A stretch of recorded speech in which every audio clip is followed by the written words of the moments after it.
ఆరోగ్య సంజీవని డాక్టర్ గారిచే సలహా. నమస్తే, welcome to our program one TV health. మనిషి శరీరంలో ప్రధాన భాగం గుండె. ఈ గుండెకు సంబంధించినటువంటి అంశం ఈరోజు మనం మాట్లాడుకునే అవకాశం వచ్చింది. అలాగే గుండెకు ఎన్ని రకాల సమస్యలు వస్తాయి, అసలు గుండె సమస్యలు ఏ విధంగా వస్తాయి, గుండెపోటు అనేది ఏ విధంగా వస్తుంది, వాటి ట్రీట్మెంట్ ఏ విధంగా ఉంటుంది, ఈ అంశాలపైన అన్నింటినీ మాట్లాడడానికి మనతో పాటు ప్రముఖ జమ్కేర్ కామినేని హాస్పిటల్స్ గుండె వైద్య నిపుణులు డాక్టర్ చెరుకు రాఘవేంద్ర గారు మనతో ఉన్నారు. వారి మాటలోనే మనం అడిగి తెలుసుకుందాం. నమస్తే సార్. నమస్కారం. ఎలా ఉన్నారు సార్? బాగున్నానండి, మీరు ఎలా ఉన్నారు? I'm fine sir, so fine. So మొట్టమొదటగా ఈ గుండె సమస్యలు అనేటివి ఏ విధంగా వస్తాయి? సో గుండె సమస్యలు అనేవి రకరకాలుగా ఉంటాయండి. మనం కామన్గా రోజువారీగా అందరికీ తెలిసిన జబ్బు గుండెపోటు. అది ఒకటే కాకుండా గుండెకి రకరకాల సమస్యలు రావచ్చు. ఫర్ ఎగ్జాంపుల్ గుండెలోని కవాటాలు అంటే ఇంగ్లీష్లో వాల్వ్స్ అంటాము, వాల్వులార్ హార్ట్ డిసీజెస్, ఈ వాల్వ్స్కి సంబంధించిన జబ్బులు కానివ్వండి, లేదంటే పుట్టుకతో వచ్చే హార్ట్ జబ్బులు లైక్ కంజెనిటల్ హార్ట్ డిసీజెస్ అంటాము, atrial septal defect, ventricular septal defect, ఇలా రకరకాల జబ్బులు వస్తూ ఉంటాయి. ఈ మధ్య మనం చూస్తున్నాం చాలా మంది సడన్ గా చనిపోవడం. దీనికి ఒక ముఖ్య కారణం కార్డియోమయోపతీస్. కార్డియోమయోపతి అంటే పుట్టుకతోనే ఆర్ ఎదుగుతూ ఉన్నప్పుడు చాలా మందికి గుండె కండరాల్లో జబ్బు ఉంటుంది. అది జెనెటిక్ గా రావచ్చు, లేదంటే ఎదుగుదలలో కూడా కొంతమందికి హైపర్ట్రోపిక్ కార్డియోమయోపతిని ఇలాంటి రకరకాల జబ్బులు మనం చూస్తూ ఉంటాం. సో ఇలా రకరకాల జబ్బులు ఉన్నాయి. అందులో మనము నిత్యం రోజు అందరికీ కామన్ జబ్బు అయితే గుండెపోటు జబ్బు. గుండెపోటు అదే కామన్గా వస్తుంది. అసలు అదే గుండెపోటు అనేది ఏ రకంగా మనకు సిమ్టమ్స్ కనపడతాయి ఒక పేషెంట్లో? సో గుండెపోటు యొక్క లక్షణాలండి 70 నుంచి 80% మందికి ఛాతిలో నొప్పి లాగా వస్తుంది. ఫస్ట్ థింగ్, ఆ ఛాతి నొప్పి కూడా టిపికల్ పెయిన్ అని ఎటిపికల్ పెయిన్ అని రెండు రకాలుగా మనం దాన్ని డిస్క్రైబ్ చేస్తాం. టిపికల్ పెయిన్ అంటే గుండెకి సంబంధించిన పెయిన్, పేషెంట్ వాళ్ళు ఎలా ఫీల్ అవుతున్నారో దాని డిస్క్రిప్షన్, దాన్ని చెప్పే పద్ధతిని టిపికల్ పెయిన్ అంటాం. అంటే సెంటర్లో, చెస్ట్కి సెంటర్లో రావడము, లేదంటే అదే నొప్పి దవడ వరకు, లేదంటే కింద బొడ్డు వరకు కూడా ఆ నొప్పి స్ప్రెడ్ అవ్వచ్చు. అదే నొప్పి లెఫ్ట్ సైడ్ హ్యాండ్కి కానీ, వెనకల ఈ వీపుకి కానీ చెమటలు రావడము. ఆ నొప్పి కూడా ఎక్కువసేపు ఉండదండి, ఒక 10 minutes ఉంటుంది, మళ్ళీ తగ్గుతుంది, మళ్ళీ వస్తుంది, మళ్ళీ తగ్గుతుంది. లేదా కొంచెం ఒక 5 అడుగులు వేస్తే ఆ నొప్పి పెరగడము, అంటే నడకతో నొప్పి పెరగడం అనేది, ఇవన్నీ కూడా గుండె నొప్పి యొక్క లక్షణాలు. నొప్పి అనేది, ఛాతిలో నొప్పి అనేది రకరకాల కారణాలతో రావచ్చు. గ్యాస్ట్రిక్ నొప్పి ఇక్కడే తెలుస్తుంది, కండరాల నొప్పి కూడా ఇక్కడే వస్తుంది, కొన్నిసార్లు మెడనరాల్లో ఇబ్బంది ఉండి నరాల జబ్బు కూడా ఇక్కడే తెలుస్తుంది. కానీ గుండె నొప్పి అనేది మాత్రం ఇటువంటి లక్షణాలు ఉంటే మనం గుండె నొప్పిగా వర్ణిస్తాం. లేదా కొంతమందికి మిగిలిన, ఇందాక చెప్పాను 70 నుంచి 80% మందికి మాత్రమే ఈ నొప్పి వస్తుంది. కొంతమంది షుగర్ ఉన్న వాళ్ళకి కానివ్వండి, కిడ్నీ జబ్బు ఉన్న వాళ్ళకి కానివ్వండి, ఈ నొప్పి నరాల వాళ్ళకు నొప్పి నరాలు కొంచెం తక్కువగా పనిచేయడం వల్ల నొప్పిని వాళ్ళు ఫీల్ అవ్వలేరు. అలాంటప్పుడు వాళ్ళకి వేరే లక్షణాలు వస్తాయి. ఎలా వస్తుంది అంటే సడన్ గా చెమటలు పట్టడము, లేదంటే గుండెలో ఏదో బరువులాగా, నొప్పే ఉండదు, బరువులాగా ఉండడము, లేదంటే 4 అడుగులు వేస్తే సడన్ గా నిన్నటి వరకు బాగున్న మనిషి ఈ రోజు సడన్ గా ఆయాసపడుతూ ఉండడము, ఇలాంటి లక్షణాలు కూడా గుండె జబ్బు లక్షణాలు తీసుకోవచ్చు. సో అందుకే sugar, BP or sugar, kidney జబ్బులు ఉన్న వాళ్ళకి మనము ఎటువంటి లక్షణాలు వచ్చినా ఒకసారి మినిమం ఈసీజీ లాంటివి తీస్తూ ఉంటాం అన్నమాట. ఒక స్టెప్ ముందే ఆలోచిస్తాం. సో ఇందాక మీరు చెప్పారు కదా, ఇప్పుడు అంటే ఇప్పుడు ఈ చెస్ట్లో కానీ, తర్వాత బ్యాక్ పెయిన్ ఇక్కడ బ్యాక్లో వస్తుంది, తర్వాత ఈ రైట్ హ్యాండ్ అది బాగా, లెఫ్ట్ హ్యాండ్ బాగా పీకుతుంది అని చెప్పేసి మాట్లాడతారు. సో ఇన్ని రకాలుగా ఈ గుండెపోటు వచ్చే అవకాశం ఉందంటున్నారు. కాబట్టి సో ఎక్కడ ఏ మేర ఎక్కువ వస్తే అది డేంజరస్ జోన్లోకి పేషెంట్ వెళ్ళిపోతారు అనేది చెప్పగలరా మీరు? మెయిన్ చాలా కామన్ గా అందరికీ మనం చూసేదైతే సెంటర్ ఆఫ్ ద చెస్ట్. చాలా మందికి ఇప్పుడు మా దగ్గరికి వచ్చే ఓపీలో పేషెంట్స్ అందరూ కూడా ఇక్కడ నాకు నొప్పి ఉంది సార్, ఇది గుండె నొప్పి అని భయపడుతూ ఉంటారు. కానీ గుండె నొప్పికి వేరే నొప్పులకి మెయిన్ డిఫరెన్స్, ముఖ్యమైన డిఫరెన్స్ ఏముంటుందంటే ఎక్కడ వస్తుంది అనేది. అంటే చాలా మందికి ఒక చోటే వస్తుంది సార్, లేకుంటే ఇక్కడ ఒకటే వస్తుంది సార్, లేకుంటే ఇక్కడ ఒకటే వస్తుంది సార్ అంటారు. గుండె నొప్పి అలా ఒక్క చోటే రాదండి. సో గుండె నొప్పి అనేది డిఫ్యూజ్ గా రావడం, అంటే మొత్తం ఛాతీలో ఒక చోట ఎక్కడి నుంచి వస్తుందో చెప్పలేకపోవడం గుండె నొప్పి యొక్క మెయిన్ లక్షణం. సో మనము కొంతమంది బొడ్డు పైన వరకు కూడా కడుపు నొప్పి కూడా గుండె నొప్పి లాగా, అంటే గుండె నొప్పి కడుపు దగ్గర కూడా వచ్చే అవకాశం ఉంటుంది. ఎపిగ్యాస్ట్రిక్ అంటాము, ఈ భాగంలో కూడా గుండె నొప్పి వచ్చే అవకాశం ఉంటుంది. బట్ మెయిన్ గా అయితే ఈ పార్ట్ లో మాత్రం ఎక్కడ వస్తుందో డిఫ్యూజ్ గా, అంటే ఒక చోట పాయింటెడ్ గా లేకోకుండా, ఆర్ మనం ఆ నొప్పిని ముట్టుకున్నప్పుడు ఎక్కడైతే మనం ఎగ్జాంపుల్ మనకి నొప్పి వస్తుంది అనుకోండి, ఆ పార్ట్ని మనం ముట్టుకుంటే ఆ నొప్పి పెరగదు, తగ్గదు. ఎందుకంటే మజిల్ పెయిన్ అయితే తగ్గే అవకాశం లేకుంటే పెరిగే అవకాశం ఉంటుంది. కానీ గుండె నొప్పి మనం అలా ముట్టుకున్నా లేకుంటే చేతి కదలికలతో పెరగదు, తగ్గదు. కానీ నడిస్తే పెరిగే నొప్పి మాత్రం ఖచ్చితంగా గుండె నొప్పి ఉండే అవకాశం 99% ఎక్కువగా ఉంటుంది. తర్వాత ఇప్పుడు బ్యాక్ అంటే వీపులో వచ్చే అంటే సెంటర్ ఆఫ్ ద వీపులో వచ్చే ఈ పెయిన్ అది ఎక్కువగా ఉండడం వల్ల కూడా ఎక్కువ డేంజరస్ ఉంటుంది అని చెప్పేసి కూడా చాలామంది మాట్లాడినారు. సో దీని మీద ఏమంటారు మీరు? సో అయోర్టిక్ డిసెక్షన్ అని ఒక జబ్బు ఉందండి. అంటే మనము గుండె నుంచి అన్ని అవయవాలకి సప్లై చేసే మెయిన్ బ్లడ్ వెజల్, మెయిన్ రక్తనాళాన్ని అయోర్టా అంటాం. సో అయోర్టా మనకి ఇక్కడ చూస్తే ఇక్కడ నుంచి స్టార్ట్ అయ్యి వెనక్కలకి పోస్టీరియర్గా వెళ్తూ ఉంటుంది. సో అది వెళ్తూ వెళ్తూ మన ఊపిరితిత్తులకి, కిడ్నీలకి, స్టమక్, కాళ్ళకి అన్నిటికీ బ్లడ్ సప్లై ఇస్తూ ఉంటుంది. సో ఆ అయోర్టా అనేది వెనక భాగంలో ఉంటుంది. మనకి ఇక్కడ నుంచి స్టార్ట్ అయ్యి వెనక్కి వెళ్తూ ఉంటుంది. ఎప్పుడైతే ఆ అయోర్టా అనే రక్తనాళంలో కొలెస్ట్రాల్ రావడం కానీ లేకుంటే వేరే కొన్ని జెనెటిక్ డిజార్డర్స్ వల్ల కానీ ఆ అయోర్టా అనేది తెగిపోతూ ఉంటుంది. ఒక కర్టెన్కి ఎలాగైతే మనం కత్తిపెట్టి ఇలా చేస్తే ఒక తెగిపోతుంది కదండి, అలా అయోర్టా ఆ రక్తనాళం ఒక తెగుళ్ళు వస్తాయి. కొలెస్ట్రాల్ బ్లాక్తో తర్వాత తెగుళ్ళు రావడం స్టార్ట్ అవుతుంది. అలాంటి అప్పుడు చాలా సివియర్గా బ్యాక్ పెయిన్ వస్తుంది పేషెంట్. దాన్ని అయోర్టిక్ డిసెక్షన్ అంటాం. ఇది చాలా డేంజర్ జబ్బు. కానీ ఇది చాలా కొంచెం అంత కామన్ జబ్బు కాదు, ఇది కొంచెం అరుదైన జబ్బు. బట్ ఎప్పుడైనా రిస్క్ ఫ్యాక్టర్స్, మన స్మోకింగ్ చేసేవారు కానివ్వండి, కొంచెం ఏజ్ ఎక్కువ ఉన్న వాళ్ళు కానివ్వండి, అలాంటి నొప్పి వచ్చినప్పుడు ఖచ్చితంగా ఒకసారి డాక్టర్ని కన్సల్ట్ అయ్యి ఈసీజీ, 2D ఎకో ద్వారా, కొన్నిసార్లు అవసరమైతే చెస్ట్ ఎక్స్రే ద్వారా కూడా ఈ జబ్బును మనం కనుక్కునే అవకాశం ఉంటుంది. సో ఇటువంటి పెయిన్ వచ్చినప్పుడు అంత టైంలో ఎంత సమయంలో డాక్టర్ దగ్గరికి రావాల్సిన అత్యవసరం ఉంటుంది?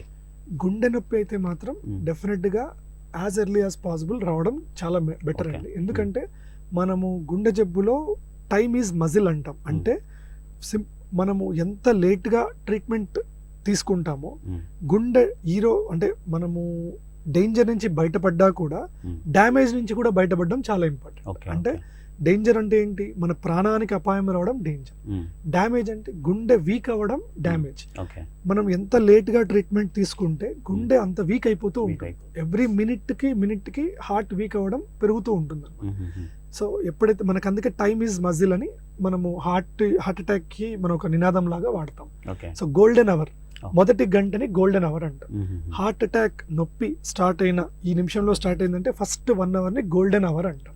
ఆ గోల్డెన్ అవర్లో ట్రీట్మెంట్ తీసుకున్న వాళ్ళు సర్వైవ్ అయ్యే ఛాన్స్ కానీ డ్యామేజ్ నుంచి తక్కువ డ్యామేజ్తో బయటపడే అవకాశం ఎక్కువగా ఉంటుంది. సో ఇప్పుడు సమయం అయితే మించిపోతుందో అప్పుడు చాలా కష్టం అనిపిస్తుంది. గంట గడిచే కొద్ది కొన్నిసార్లు రిస్క్ పెరుగుతూ ఉంటుంది, ప్రాణానికి ముప్పే ఉంటుంది. ఓకే. తర్వాత ఈ బీపీకి సంబంధించి అంటే బీపీ వలన ఈ గుండెకు సంబంధించి ఏ మేర నష్టం జరుగుతుంది? అంటే అధిక బీపీ రావడం వల్ల కూడా గుండె ఎక్కువగా వీక్ అయ్యే అవకాశం ఎక్కువగా ఉందంటారా? ఎస్, బీపీ 2 రకాలుగా మనకు దెబ్బతీస్తుంది. ఒకటి direct damage, 2 indirect damage. Direct damage అంటే గుండె కండరం మీద ప్రెషర్ పెడుతూ ఉంటుంది. ఎప్పుడైతే మన గుండె అధిక బీపీని అధిగమించి పంప్ చేస్తూ ఉంటుందో బీపీ మజిల్ అనేది, హార్ట్ మజిల్ అనేది కొంచెం లావ్ అవుతూ ఉంటుంది. దాన్ని hypertrophy of the cardiac muscle అంటాం, లెఫ్ట్ వెంట్రికులర్ హైపర్ట్రోఫీ అంటుంటాం. సో ఇది పెరగడం వల్ల లాంగ్ టర్మ్ లో కూడా హార్ట్ ఫంక్షన్ డౌన్ అయ్యే అవకాశం, అంటే ఎక్కువ రోజులు ఇలా అన్కంట్రోల్డ్ బీపీ కంట్రోల్లో లేకపోవడం వల్ల హార్ట్ మీద ప్రెషర్ పెరిగి హార్ట్ వీక్ అయ్యే పరిస్థితులు ఉంటాయి. రెండో డ్యామేజ్ గుండె రక్తనాళాలని డ్యామేజ్ చేయడం. ఇందాక మనం మాట్లాడుకున్నాం హార్ట్ అటాక్ రావడం. హార్ట్ అటాక్కి ఒక రీజన్ అధిక రక్తపోటు. ఎప్పుడైతే రక్తపోటు కంట్రోల్లో ఉండదో ఆ రక్తపోటు అనేది గుండెకి సప్లై ఇచ్చే రక్తనాళాలని డ్యామేజ్ చేస్తూ అక్కడే కొలెస్ట్రాల్ డిపాజిట్ అయ్యి బ్లాక్స్ వచ్చే అవకాశం కూడా ఉంటుంది. ఇప్పుడు బీపీలో 2 రకాలుగా ఉంది, హై బీపీ, లో బీపీ అని చెప్పేసి. ఇప్పుడు ఈ గుండె సమస్యలు అనేది హై బీపీలో ఉన్న వస్తున్నాయి, లో బీపీలో ఉన్న వస్తున్నాయి. సో వాటి సమస్యలు ఏ విధంగా ఉంటాయి? ఇప్పుడు గుండె సమస్యలు కామన్గా హై బీపీ వల్లనే వస్తాయి. లో బీపీ కన్నా మనకు హై బీపీతోనే ఈ సమస్య ఎక్కువగా మనం తలెత్తుతూ ఉంటుంది. లో బీపీ అనేది చాలా మందికి వేరే కారణాల వల్ల లో బీపీని చూస్తుంటాం. కామన్గా చూస్తే రక్తహీనత ఉన్న వాళ్ళకి కానీ, రక్తం తక్కువగా ఉన్న వాళ్ళకి కానీ, థైరాయిడ్ ప్రాబ్లం ఉన్న వాళ్ళకి కానీ, కొంతమందికి గుండె వీక్ ఉండడం వల్ల బీపీ లో అవుతూ ఉంటుంది. సో ఈ లో బీపీకి కారణం ఏంటో మనం తెలుసుకోగలిగితే సరిపోతుంది. అంతేకాని లో బీపీ వల్ల గుండెకి ఎఫెక్ట్ ఉండదు. బీపీ హార్ట్ వీక్ ఉంటేనే లో బీపీ అవుతూ ఉంటుంది. కానీ అధిక బీపీ ఉంటే మాత్రం ఖచ్చితంగా గుండెకి మీద ఎఫెక్ట్ పడుతూ ఉంటుంది. సో ఇంకొకటి ఏంటంటే ఈ కొలెస్ట్రాల్ అధిక శాతం ఉండడం వల్ల కూడా గుండెకు ఏ మేర నష్టం జరిగే అవకాశం ఉంది, దీనివల్ల గుండెపోటు వచ్చే అవకాశం ఉందంటారు, అంటే కొలెస్ట్రాల్ అధిక శాతం ఉండడం వల్ల? సో బ్లడ్లో కొలెస్ట్రాల్ కూడా సేమ్ బీపీ లాగే అండి. మనము ఈ రిస్క్ ఫ్యాక్టర్స్గా మనం వీటిని డిస్క్రైబ్ చేస్తాం. రిస్క్ ఫ్యాక్టర్స్ అంటే ఏంటంటే హార్ట్ అటాక్ రావడానికి కారణాలు షుగర్ కానివ్వండి, బీపీ కానివ్వండి, అధిక కొలెస్ట్రాల్ కానీ, అధిక బరువు, మన అలవాట్లు, ఆహారపు అలవాట్లు, లేదంటే స్మోకింగ్, మందు, ఇవన్నీ కూడా రిస్క్ ఫ్యాక్టర్స్గా తీసుకుంటాం. సో ఇందులో ఏ ఒక్కటి కూడా డైరెక్ట్గా అంటే రాత్రికి రాత్రి ఇమీడియట్గా ఎఫెక్ట్ చూపించమండి. ఎక్కువ రోజులు ఈ ఉండడం వల్లనే వీటి ప్రభావం ఉంటుంది. ఫర్ ఎగ్జాంపుల్ ఈ రోజు మనం హార్ట్ అటాక్ వచ్చిన పేషెంట్ని చూస్తే కొలెస్ట్రాల్ కొంచెమే ఎక్కువ ఉండిండొచ్చు పేషెంట్కి, బట్ ఆ కొలెస్ట్రాల్ ఎక్కువ ఉండడం ఎన్ని సంవత్సరాలుగా ఉంది అనేది కూడా చాలా ఇంపార్టెంట్. సో ఎప్పుడైతే బ్లడ్లో కొలెస్ట్రాల్ ఎక్కువగా చాలా రోజులు, ఫర్ ఎగ్జాంపుల్ మనము ఎల్డిఎల్ కొలెస్ట్రాల్ అనేది బ్యాడ్ కొలెస్ట్రాల్గా వర్ణిస్తాం. ఆ ఎల్డిఎల్ కొలెస్ట్రాల్ అనేది 100 కన్నా ఎక్కువ ఉంటే ఎక్కువ ఉన్నట్టు, 190 కన్నా ఉంటే చాలా ఎక్కువగా ఉన్నట్టు మనం చెప్తాం. సో ఈ లెవెల్ అనేది ఏదైతే ఉందో ఎన్ని రోజులు మన బాడీలో ఎక్కువగా ఉన్నదాన్ని బట్టి మన గుండె రక్తనాళాల డ్యామేజ్ కూడా జరుగుతూ ఉంటుంది. ఇప్పుడు ఫర్ ఎగ్జాంపుల్ బీపీ ఉంది, ఇందాక చెప్పాను, బీపీ వల్ల గుండె రక్తనాళం డ్యామేజ్ అవుతూ ఉంది అనుకుందాం. ఈ కొలెస్ట్రాల్ ఎక్కువ ఉండడం వల్ల అక్కడ పోయి డిపాజిట్ అవ్వడం, అంటే రక్తనాళాలలో పోయి పూడికల్లాగా ఫామ్ అవుతూ ఉంటుంది. సో ఇదొక్కటే కాకుండా వేరే అన్ని ఫ్యాక్టర్స్ కూడా కలిసి గుండెపోటుకు కారణమవుతూ ఉంటాయి. సో అందుకే రక్తంలో కొలెస్ట్రాల్ కూడా తగ్గించడం కూడా చాలా ఇంపార్టెంట్, బట్ అది ఒక్కటే ఇంపార్టెంట్ కాదు. సో ఈ రక్తంలో ఈ కొలెస్ట్రాల్ అనేది ఎందుకు పెరుగుతుంది సార్? ఏ కారణాల చేత పెరుగుతుంది? ఏ ఆహారం తీసుకుంటే, ఏ నియమాలు పాటిస్తే ఈ కొలెస్ట్రాల్ ఈ బ్లడ్లో అధిక శాతం వచ్చే అవకాశం వస్తుందంటారు? సో ఫస్ట్ థింగ్, మనము రక్తంలో కొలెస్ట్రాల్, మీరు అన్నట్టుగా ఏంటి అసలు కొలెస్ట్రాల్ అంటే ఏంటి? కొలెస్ట్రాల్ అంటే మనకు ఒంట్లో నిజంగా మనకు అవసరం, ఒక లెవెల్ వరకు మనకు అవసరం. మన ఫర్ ఎగ్జాంపుల్ మనం ఉన్నాయి ప్రతి అణువు సెల్ అంటాం కదండి, ప్రతి సెల్ బిల్డింగ్, ఆ సెల్ యొక్క స్ట్రక్చర్, ఇప్పుడు మనకు ఒక గోడకి ఇటుక ఎలాగ అవసరమో మన సెల్ అనే గోడకి ఈ కొలెస్ట్రాల్ ఉంటుంది అనమాట. సో అది నార్మల్, అది ఉంటేనే మనం కూడా హెల్తీగానే ఉంటాం. కానీ ఒక మోతాదు మించి ఉండకూడదు. సో అది ఎలా తయారవుతుంది మన బాడీలో? ఇందాక మీరు అడిగినట్టు, ఒకటి మనం తినే ఆహారం, రెండోది మన లివర్ కూడా తనంతకు తాను కూడా కొలెస్ట్రాల్ ని ప్రొడ్యూస్ చేసుకోగలదు. ముడి సరుకులు అంటే మనం ఇచ్చే ఆహారం నుంచి ఉన్న ముడి సరుకుల ద్వారా, అంటే like for example fatty acids, మనం తినే ఏ ఆహారమైన పిండి పదార్థాలు, కార్బోహైడ్రేట్స్, వాటిని తిన్న ట్రైగ్లిజరైడ్స్ గా కన్వర్ట్ అవుతాయి, లేకుంటే ఫ్యాటీ యాసిడ్స్ నుంచి అక్కడి నుంచి మళ్ళీ కొలెస్ట్రాల్ గా రూపాంతరం చెందుతూ ఉంటాయి. అంటే లివర్ కూడా తనంతకు తాను ప్రొడ్యూస్ చేసుకోగలదు. సో మనము ఏవైనా మందులు ఇస్తున్నాం అనుకోండి కొలెస్ట్రాల్ ని తగ్గించడానికి, అది లివర్ మీద ప్రభావం చూపించి తనంతకు తాను ప్రొడ్యూస్ చేసుకోకుండా, తయారీ చేయకుండా ఆపగలుగుతుందే తప్ప, మనము దానితో పాటు మనం తినే ఆహారంలో కూడా కొలెస్ట్రాల్ ని తగ్గించడం చాలా బెటర్. సో ఈ కొలెస్ట్రాల్ సంబంధించిన ఆహారాలు అంటే ఏంటండి? మనం చూస్తున్న daily oil foods, fat foods, deep fry foods, ఇవన్నీ కూడా ఆయిల్ అధికంగా ఉండే ఫుడ్స్ అన్ని కూడా. మన ఫర్ ఎగ్జాంపుల్ ఒక మనిషి రోజుకు 3 స్పూన్లకు మించి ఆయిల్ అవసరం లేదు. ఇందాక నేను చెప్పాను, మనకు కూడా లిపిడ్స్ అవసరమే బాడీకి, అంటే కొలెస్ట్రాల్ మనకు అవసరం, ఎంత అవసరము అంతే అవసరం. ఒక మోతాదుకు మించి తాగినప్పుడు అది ఎక్స్ట్రాగా మన పొట్ట దగ్గర కానివ్వండి, లేకుంటే లివర్లో కానివ్వండి, గుండెలో కానివ్వండి, మెదడులో కానివ్వండి చేరుకొని దానికి సంబంధించిన జబ్బుల్ని అది క్రియేట్ చేస్తూ ఉంటుంది అన్నమాట. సో మనము అందరూ కూడా ఆయిల్ మాత్రమే మనము కల్ప్రిట్ గా చూస్తూ ఉంటాం కొలెస్ట్రాల్ కి. అదొక్కటే కాదండి, కార్బోహైడ్రేట్స్ ని మనం మర్చిపోతూ ఉంటాం. సింపుల్ కార్బోహైడ్రేట్స్, పిండి పదార్థాలు, బ్రెడ్, మైదా, బయట దొరికే పరోటాలు, ఇవన్నీ కూడా సింపుల్ కార్బోహైడ్రేట్స్. ఇవన్నీ మనం తిన్నప్పుడు మనకు అవసరమైనంత మాత్రమే బాడీ ఉపయోగించుకుని మిగిలిన ఎక్స్ట్రాగా ఉన్నదాన్ని ఫ్యాట్ గా కన్వర్ట్ చేసుకునే మెకానిజం బాడీలో ఉంది. సో దీన్ని ఒక్కటే కంట్రోల్ చేసుకోవడం కాకుండా మనకు ఎంత ఆహారం అవసరమో, ఎంత ఆయిల్ అవసరమో అనేది కూడా చూసుకోవడం చాలా ఇంపార్టెంట్. తర్వాత కొలెస్ట్రాల్ శాతము ఏ మేర ఉంటే గుండె ఆరోగ్యంగా ఉంటుంది? ఒకవేళ కొలెస్ట్రాల్ శాతం ఎంత ఎక్కువగా ఉంటే గుండె డేంజరస్ జోన్లోకి వెళ్ళిపోయే అవకాశం ఉందంటారు?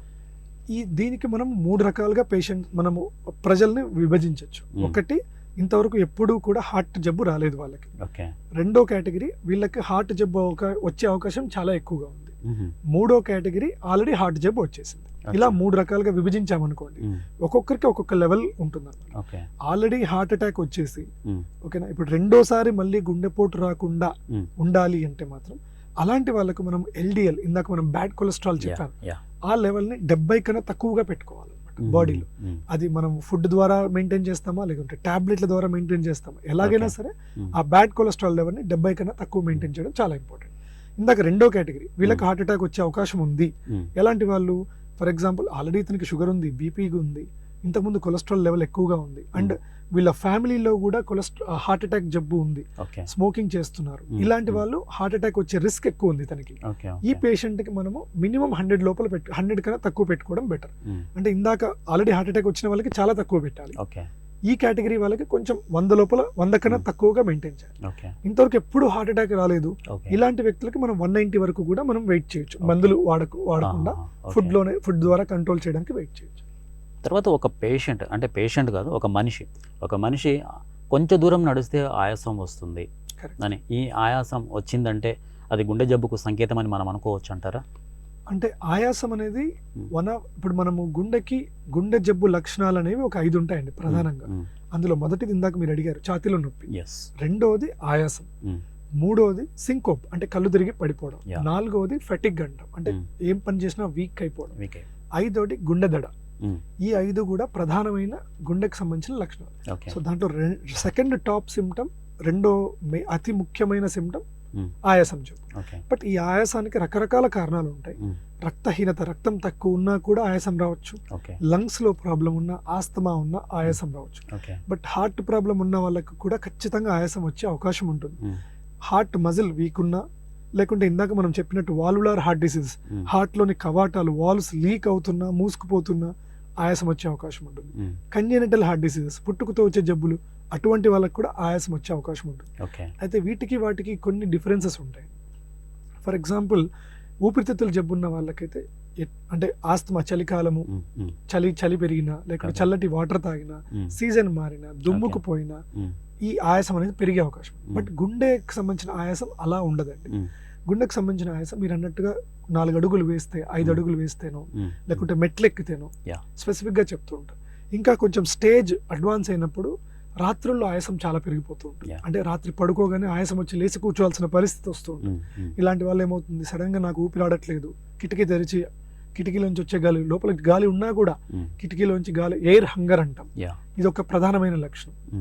ఇది కూడా హార్ట్ కి సంబంధించిన ఆయాసంలో ఒక టైప్.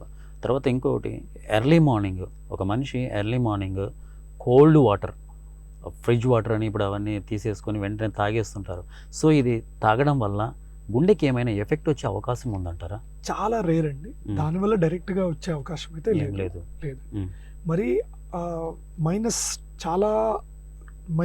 టెంపరేచర్స్ లో ఉన్న వాటర్ ని డైరెక్ట్ సడన్ గా చిల్లి వాటర్ తాగినప్పుడు మాత్రం వాసోవాగల్ ఎపిసోడ్స్ అంటాం. అంటే ఈ గొంతులోకి వాటర్ వెళ్తూ ఉన్నప్పుడు సడన్ గా BP and heart beat slow అయిపోవడము, ఇలా జరిగే అవకాశం కొంతమందికి ఉంటుంది. అది తర్వాత ఒక పేషెంట్కి, ఇప్పుడు గుండె జబ్బు వచ్చిన పేషెంట్ అంటే ఫస్ట్ ఏ టెస్టులు చేస్తారు? అంటే గుండె జబ్బును గుర్తించడానికి ఫస్ట్గా ఒక పేషెంట్ మీ దగ్గరికి వస్తే ఎటువంటి టెస్టులు చేస్తారు? సో ముఖ్యంగా ఎవరైనా సరే ఛాతీలో నొప్పి ఉన్నా, లేకుంటే ఆయాసం ఉన్నా, మనం ఫస్ట్ చేసే బేసిక్ టెస్ట్ ఈసీజీ అండి, ఎలక్ట్రోకార్డియోగ్రామ్. అది హార్ట్ లోని ఎలక్ట్రికల్ యాక్టివిటీని మనకు బయట పేపర్లో చూపిస్తుంది. హార్ట్ అటాక్ ఉన్నా సరే, దానికి వచ్చే అవకాశం ఉన్నా సరే మనకి ఈసీజీలో తెలిసే అవకాశం ఉంది.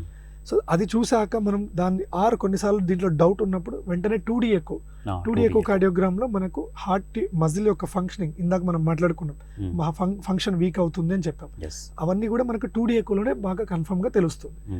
గుండె కవాటాల జబ్బు కానీ, లేదంటే కంజెనిటల్ హార్ట్ డిసీజ్, ఇవన్నీ కూడా 2D ఎకోలోనే మనకు తెలుస్తుంది. అంటే ఈ 2 టెస్ట్లు చేయడం వల్ల గుండెకు సంబంధించినటువంటిది ఏ విధంగా ఉంది ఏంటి అనేది మనకు తెలిసిపోతుంది. 80% మనకి దీంట్లో తెలిసిపోతుంది. కొంతమంది అడుగుతూ ఉంటారు, నిన్న 2D ఎక్కువ నార్మల్ గా ఉంది, ఒక 5 days తర్వాత పేషెంట్ కి హార్ట్ అటాక్ వచ్చింది, అది ఎలా వచ్చింది అని అడుగుతారు. సో 2D ఎక్కువ ఏం చెప్తుంది మనకు అంటే, ఈ రోజు అదొక వీడియో లాగా, ఈ రోజు నేను ఎలా ఉన్నాను, నా మొహం ఎలా ఉంది, నా హెయిర్ ఎలా ఉంది, అలాగే 2D ఎక్కువ కూడా అంతే, ఈ రోజు హార్ట్ ఫంక్షన్ ఎలాగుంది, ఈ రోజు మన కవాటాలు ఈ రోజు బాగున్నాయా లేదా, ఈ రోజు మజిల్ పంపింగ్ బాగుందా లేదా, అది చెప్తుంది. ఈసీజీ కూడా ఒక ఫోటో లాగా ఈ రోజు మీ హార్ట్ ఎలా ఉందో చెప్తుంది. రేపు రాబోయే జబ్బుని కనిపెట్టాలి అంటే మళ్ళీ ఫర్దర్ గా టెస్టింగ్ చేయాల్సి వస్తుంది. దాన్ని ట్రెడ్మిల్ టెస్ట్ అంటాము. కొన్నిసార్లు ట్రెడ్మిల్ అంటే ఒక మనం అందరూ చాలా మంది జిమ్స్ లో చేస్తూ ఉంటారు. దానికి ఈసీజీ కనెక్షన్స్ పెట్టుకొని మన heart beat, heart rate variations అని వాటిని మనం గమనించే టెస్ట్ నే ట్రెడ్మిల్ టెస్ట్. ఇది కూడా చాలా important test. ECG 2D echo normal గా ఉండి హై రిస్క్ పేషెంట్స్, ఇందాక మనం ఒక రెండో కేటగిరీ పేషెంట్స్ గురించి మాట్లాడుకో, వీళ్ళకి ఏమన్నా రిస్క్ ఫ్యాక్టర్స్ ఉండి హార్ట్ అటాక్ వచ్చే అవకాశం ఉందనుకున్నాం కదా, అలాంటి వాళ్ళ ఆ కేటగిరీ పీపుల్ కి డెఫినెట్ గా ఈ టెస్ట్ చాలా ఉపయోగపడుతుంది. తర్వాత ఈ డయాబెటిక్ పేషెంట్స్లో ఈ గుండె సమస్యలు అనేటివి వస్తూ ఉంటాయి. సో వాటిని ఎలా గుర్తించవచ్చు? ఒకవేళ వచ్చినా కూడా వారికి పెయిన్ అనేది తెలియదు అంటారు. సో ఈ సమస్యలు ఏ విధంగా ఉంటాయి డయాబెటీస్లో? ఇందాక నేను చెప్పినట్టుగానే చాలా మందికి పెయిన్ రావచ్చు, బట్ షుగర్ కంట్రోల్లో లేని వాళ్ళకి ఎప్పుడైతే నరాల జబ్బు ఉన్నప్పుడు, లక్షణాలు లేనప్పుడు మనము, అందుకే చాలా మంది షుగర్ పేషెంట్లకి రెగ్యులర్ గా మనము ఈసీజీ 2D ఎకో చేయించుకోమని చెప్తూ ఉంటాం. మనం చూస్తే కూడా ఏ హాస్పిటల్కి వెళ్ళినా కూడా ప్యాకేజ్ ఉంటుంది, master health checkup, master cardiac checkup. ఈ చెకప్స్ యొక్క ముఖ్య ఉద్దేశం కూడా వీళ్ళకి లక్షణాలు వాళ్ళకి తెలియవు కాబట్టి మనం ముందే కనిపెట్టడానికి ఈసీజీ 2D ఎకో అని వాటిలో ఖచ్చితంగా చేరుస్తారు. అది కాకుండా ఇందాక మనం చెప్పినట్టు ట్రెడ్మిల్ టెస్ట్, షుగర్ ఉన్న వాళ్ళు ఎస్పెషల్లీ కంట్రోల్లో లేని వాళ్ళు 6 నెలల నుంచి లేదంటే సంవత్సరానికి ఒకసారి ఈ ట్రెడ్మిల్ టెస్ట్ కూడా చేసుకోవడం చాలా అవసరం. ఫర్ ఎగ్జాంపుల్ ట్రెడ్మిల్ టెస్ట్ లో కనీసం ఒక 3 నిమిషాలు కూడా నడవలేకపోతున్నాడు పేషెంట్ ఆ బెల్ట్ మీద, ట్రెడ్మిల్ మీద. సో అలాంటి వాళ్ళకి గుండె జబ్బులు వచ్చే అవకాశం ఎక్కువగా ఉందని మనం అర్థం చేసుకోవచ్చు. అంటే వేరే కారణాల వల్ల నడవలేకపోతే ఓకే, ఫర్ ఎగ్జాంపుల్ మోకాల నొప్పులు కానివ్వండి, లేకుంటే ఒబిసిటీ వల్ల నడవలేకపోతే ఓకే. అంత ఆరోగ్యంగా ఉండి కూడా నడవలేకపోతున్నాడు అంటే హార్ట్ కి సంబంధించిన బ్లడ్ వెజల్స్ లో ఖచ్చితంగా బ్లాక్స్ ఉండే అవకాశం ఉంది అని మనకు ఆ ట్రెడ్మిల్ టెస్ట్ చెప్తుంది. ఇప్పుడు సాధారణ గుండె జబ్బులు ఉన్న మనిషి కంటే ఒక డయాబెటీస్ పేషెంట్లో ఉండే గుండె జబ్బు సమస్యలు ఎక్కువగా ఉంటాయి. సో వీటి పరిణామం కూడా చాలా తీవ్రతగా ఉంటుందని చెప్పేసి మాట్లాడతారు. సో దీనికి డెఫినెట్గా ఇప్పుడు ఎలా అయిపోయిందంటే అండి, షుగర్ కనుక కంట్రోల్ లేదు అంటే మనకు గుండె జబ్బు ఉన్నట్టే అని మనం ఫిక్స్ అయిపోవాలి. అంత డేంజర్ అండి షుగర్ అనేది. కానీ తేడా ఏంటంటే తక్కువ ఉందా ఎక్కువ ఉందా. కొంతమంది అడుగుతుంటారు, నా ఈసీజీ 2D ఎకో నార్మల్ గానే ఉన్నాయి, నాకు షుగర్ కంట్రోల్లోనే లేదు, నేను బాగున్నాను అనుకుంటా. అది స్టార్టింగ్ స్టేజ్ లో ఉండుండొచ్చు. ట్రెడ్మిల్ టెస్ట్ చేస్తేనో లేకుంటే సిటీ కొరోనా యాంజియోగ్రామ్ చేస్తేనో తీవ్రత తెలుస్తుంది. సో అందుకే ఇందాక పెద్ద స్టేట్మెంట్ ఇచ్చాను, షుగర్ ఉంది కంట్రోల్లో లేదు అంటే ఖచ్చితంగా హార్ట్ జబ్బు ఉన్నట్టే. తీవ్రత మాత్రమే డిఫరెన్స్. అంటే ఈ రోజు మీకు ఆ ఎఫెక్ట్ తెలుస్తుందా, ఇంకొక సంవత్సరంలో తెలుస్తుందా, ఇంకొక 2 సంవత్సరాలు తెలుస్తుందా అనేది మాత్రమే డిఫరెన్స్ వస్తుంది. అందుకే షుగర్ ఉన్న వాళ్ళకి ఎప్పుడు కూడా, హార్ట్ పేషెంట్స్కి మేము షుగర్ని ఖచ్చితంగా కంట్రోల్లో పెట్టుకోవాలి, ఆహార నియమాలు పాటించాలి. ఎందుకంత స్ట్రెస్ చేస్తాము అంటే ఒకవేళ ఉన్నా కూడా, చిన్న జబ్బు ఉన్నా కూడా అది అక్కడితో ఆపగలుగుతాం. షుగర్ని కంట్రోల్లో పెట్టిన రోజు ఆ గుండె ఏదైనా చిన్న జబ్బు ఉన్నా కూడా అది ఆ స్టేజ్లో ఆగిపోయి ఫర్దర్గా పెరగకుండా ఉండే అవకాశం ఖచ్చితంగా ఉంటుంది. సో ఈ డయాబెటిక్ పేషెంట్స్లో ఎవ్రీడే ఈ గుండెకు సంబంధించి కానీ ఈ షుగర్కి సంబంధించి కానీ ప్రతిరోజు చెక్ చేసుకోవాల్సిన అవసరం ఉందంటారా? షుగర్ ప్రతిరోజు చెక్ చేసుకోవాల్సిన అవసరం లేదండి. కానీ కంట్రోల్లో ఉన్న వాళ్ళు, ఇప్పుడు మనం 3 నెలలకు ఒకసారి HbA1c అనే పరీక్ష చేస్తే మనకు షుగర్ కంట్రోల్లో ఉందా లేదా ఒక ఐడియా వస్తుంది. లేదా కంట్రోల్లో లేని వాళ్ళకి మాత్రం వారానికి 2 సార్లు అలా మనమే చెక్ చేయమని చెప్తూ ఉంటాం. ఎందుకంటే ఫ్యూచర్లో ఇబ్బంది రాకుండా. ఆల్రెడీ హార్ట్ అటాక్ వచ్చిన పేషెంట్ ఉంటారు, అలాంటి వాళ్ళకి మళ్ళీ హార్ట్ అటాక్ వచ్చే అవకాశం ఉంది అనుకోండి. ఫర్ ఎగ్జాంపుల్ వాళ్ళ షుగర్ 500-600 ఉంది అనుకోండి, అలాంటి వాళ్ళకి మనం చాలా అగ్రెసివ్గా, చాలా స్ట్రిక్ట్గా కంట్రోల్ పెట్టాల్సిన అవసరం ఖచ్చితంగా ఉంది. ఇప్పుడు ఒబెసిటీ పేషెంట్స్ని తీసుకున్నా కూడా, ఒబెసిటీ పేషెంట్స్లో ఊబకాయం, సో ఊబకాయానికి సంబంధించి చాలా హెవీగా లావ్ అయిపోతుంటారు. సో దీనివల్ల కూడా గుండె జబ్బులు వచ్చే అవకాశం ఎక్కువగా ఉందంటారు వారిలో. సో ఒబిసిటీ అనేది ఇప్పుడు మీరు అన్నట్టు లావు పెరుగుతున్నారు, ఎందుకు పెరిగారు? ఫస్ట్ థింగ్ జెనెటికల్ గా పెరిగారా, ఆహారం వల్ల పెరిగారు. ఆహారం వల్ల పెరిగారు అనుకోండి, దాంతో పాటు మనకి ఇవన్నీ కూడా పెరిగినట్టే, కొలెస్ట్రాల్ పెరిగినట్టే, షుగర్ పెరగచ్చు, బీపీ కూడా పెరగచ్చు. కొంతమందికి ఇవేమీ లేకుండా ఉట్టిగా లావుగా ఉంటారు. ఇలా ఉట్టిగా లావుగా ఉన్నప్పుడు మనకు ఉన్న మెయిన్ సమస్య ఏమొస్తుంది, ఒకటి ఎక్సర్సైజ్ కెపాసిటీ, అంటే వాళ్ళు ఒక ఫ్లోర్ మెట్లు ఎక్కలేరు. ఇలా ఎక్కకపోవడం వల్ల ఇంకా ప్రాబ్లం పెరిగి లాస్ట్కి మళ్ళీ అది హార్ట్ జబ్బులకు ఖచ్చితంగా కారణం అవుతుంది. అది అందుకే వీటన్నిటిని కలిపి ఒక మెటబాలిక్ సిండ్రోమ్ అని ఒక పేరు కూడా ఇచ్చారండి. మెటబాలిక్ సిండ్రోమ్ అంటే ఒబిసిటీ, షుగర్ ఉండడము, బీపీ ఉండడము, రక్తంలో కొలెస్ట్రాల్ అధికంగా ఉండడం, ఇవన్నిటిని కలిపి ఒక మెటబాలిక్ సిండ్రోమ్. ఈ మెటబాలిక్ సిండ్రోమ్ లో ఉన్న వాళ్ళకి హార్ట్ జబ్బులు వచ్చే అవకాశం 20 రెట్లు 30 రెట్లు ఎక్కువగా ఉంటుంది. తర్వాత ఇంకొక మెయిన్ ప్రధాన అంశం ఏంటంటే, ఈ గుండె సమస్యలు ఉన్న వాళ్ళలో ఈ హోల్స్ ఏర్పడుతుంటాయి, ఈ గుండెలో హోల్ ఏర్పడుతుంటుంది. సో అది ఎందుకు వస్తుంది సార్? ఆ గుండెలో హోల్ అనేది ఏ విధంగా ఏర్పడుతుంది, ఏ కారణం చేత వస్తుంది అంటారు? సో గుండెలో హోల్స్ అనేవి పుట్టుకతో వచ్చే జబ్బులండి. దీన్ని కంజెనిటల్ హార్ట్ డిసీజ్ కింద చెప్తాము. ఇందులో కూడా తీవ్రతలు చిన్న జబ్బు నుంచి పెద్ద జబ్బు వరకు రకరకాల జబ్బులు. ఫర్ ఎగ్జాంపుల్ మనం కామన్ గా వినే మాట ఏట్రియల్ సెప్టల్ డిఫెక్ట్, ASD అంటుంటాం. అంటే హార్ట్లో 4 గదులు ఉంటాయి. మ్మ్. 4 గదుల్లో పై గదులు ఏట్రియాలు, కింద గదులు వెంట్రికల్స్ అంటుంటారు. ఓకే. ఈ ఏట్రియాల మధ్యలో ఉన్న హోల్ని ఏట్రియల్ సెప్టల్ డిఫెక్ట్ అంటారు. ఓకే. ఇది చాలా చిన్న జబ్బుగా మనం వర్ణించుకోవచ్చు. ఎందుకంటే హార్ట్లో హోల్స్ అనేవి ఇంకా పెద్ద పెద్ద జబ్బులు కూడా ఉన్నాయి. ఓకే. టెట్రాలజీ ఆఫ్ ఫాలో అని ఇవన్నీ. వీటికి మెయిన్ కారణాలు పుట్టుకతోనే జన్యు ప్రాబ్లమ్స్ వల్ల, జెనెటిక్ గానే ప్రాబ్లమ్స్ వస్తూ ఉంటాయి. కొంతమంది మేనరికం సంబంధాలు చేసుకోవడం వల్ల కానీ, కొంతమంది వాళ్ళకు వేరే జబ్బుల వల్ల కొన్ని రకాల మందులు వాడుతూ ఉంటారు, మెథోట్రెక్సెట్ అని, స్టెరాయిడ్, అలాంటి మందులు వాడడం వల్ల కూడా తల్లి కానీ తండ్రి కానీ వాడడం వల్ల, లేదంటే లేట్ వయసులో పిల్లల్ని కంటూ ఉంటారు కొంతమంది. ఆర్ వాళ్ళ ఫ్యామిలీలో ఆల్రెడీ గుండె జబ్బులు లైక్ హార్ట్లో హోల్స్ ఉన్న వాళ్ళ ఫ్యామిలీలో మళ్ళీ వాళ్ళ ఫ్యామిలీలోనే పెళ్ళిళ్ళు చేసుకుంటూ ఉంటారు. అలాంటి వాళ్ళకి మళ్ళీ ఇది రిపీట్ అయ్యే అవకాశం కూడా ఖచ్చితంగా ఉంటుంది. సో ఇప్పుడు ఈ హోల్స్ ఏ మేర ఉంటే గుండెకు ఎక్కువ డేంజర్ జోన్లో ఉన్నట్టు మనకు తెలుస్తుంది అంటారు? అంటే హోల్ పెద్ద సైజు ఉంటే దాని ట్రీట్మెంట్ ఏ విధంగా ఉంటుంది? సో డేంజర్ జోన్లోకి వెళ్ళిపోయే అవకాశం ఏ మేరలో ఉంటుంది హోల్ని బట్టి? సో ఇంతకుముందు బేబీ పుట్టాకనే కనుక్కోగలుగుతుండే, ఇప్పుడు అలా కాకుండా టీఫా స్కాన్ అని చాలా మంది మనం ప్రెగ్నెంట్ ఉమెన్ 5వ నెలలో స్కానింగ్స్ చేసుకుంటూ ఉంటారు. ఫీటల్ ఎకో అంటే ఫీటల్ ఎకో పిండం లోపల ఉన్నప్పుడే మనం గుండె స్కానింగ్ చేసి గుండెలో ఉన్న హోల్స్ ఉన్నాయా లేదా కూడా కనిపెట్టే అవకాశం ఇప్పుడు ఉంది. ఓకే.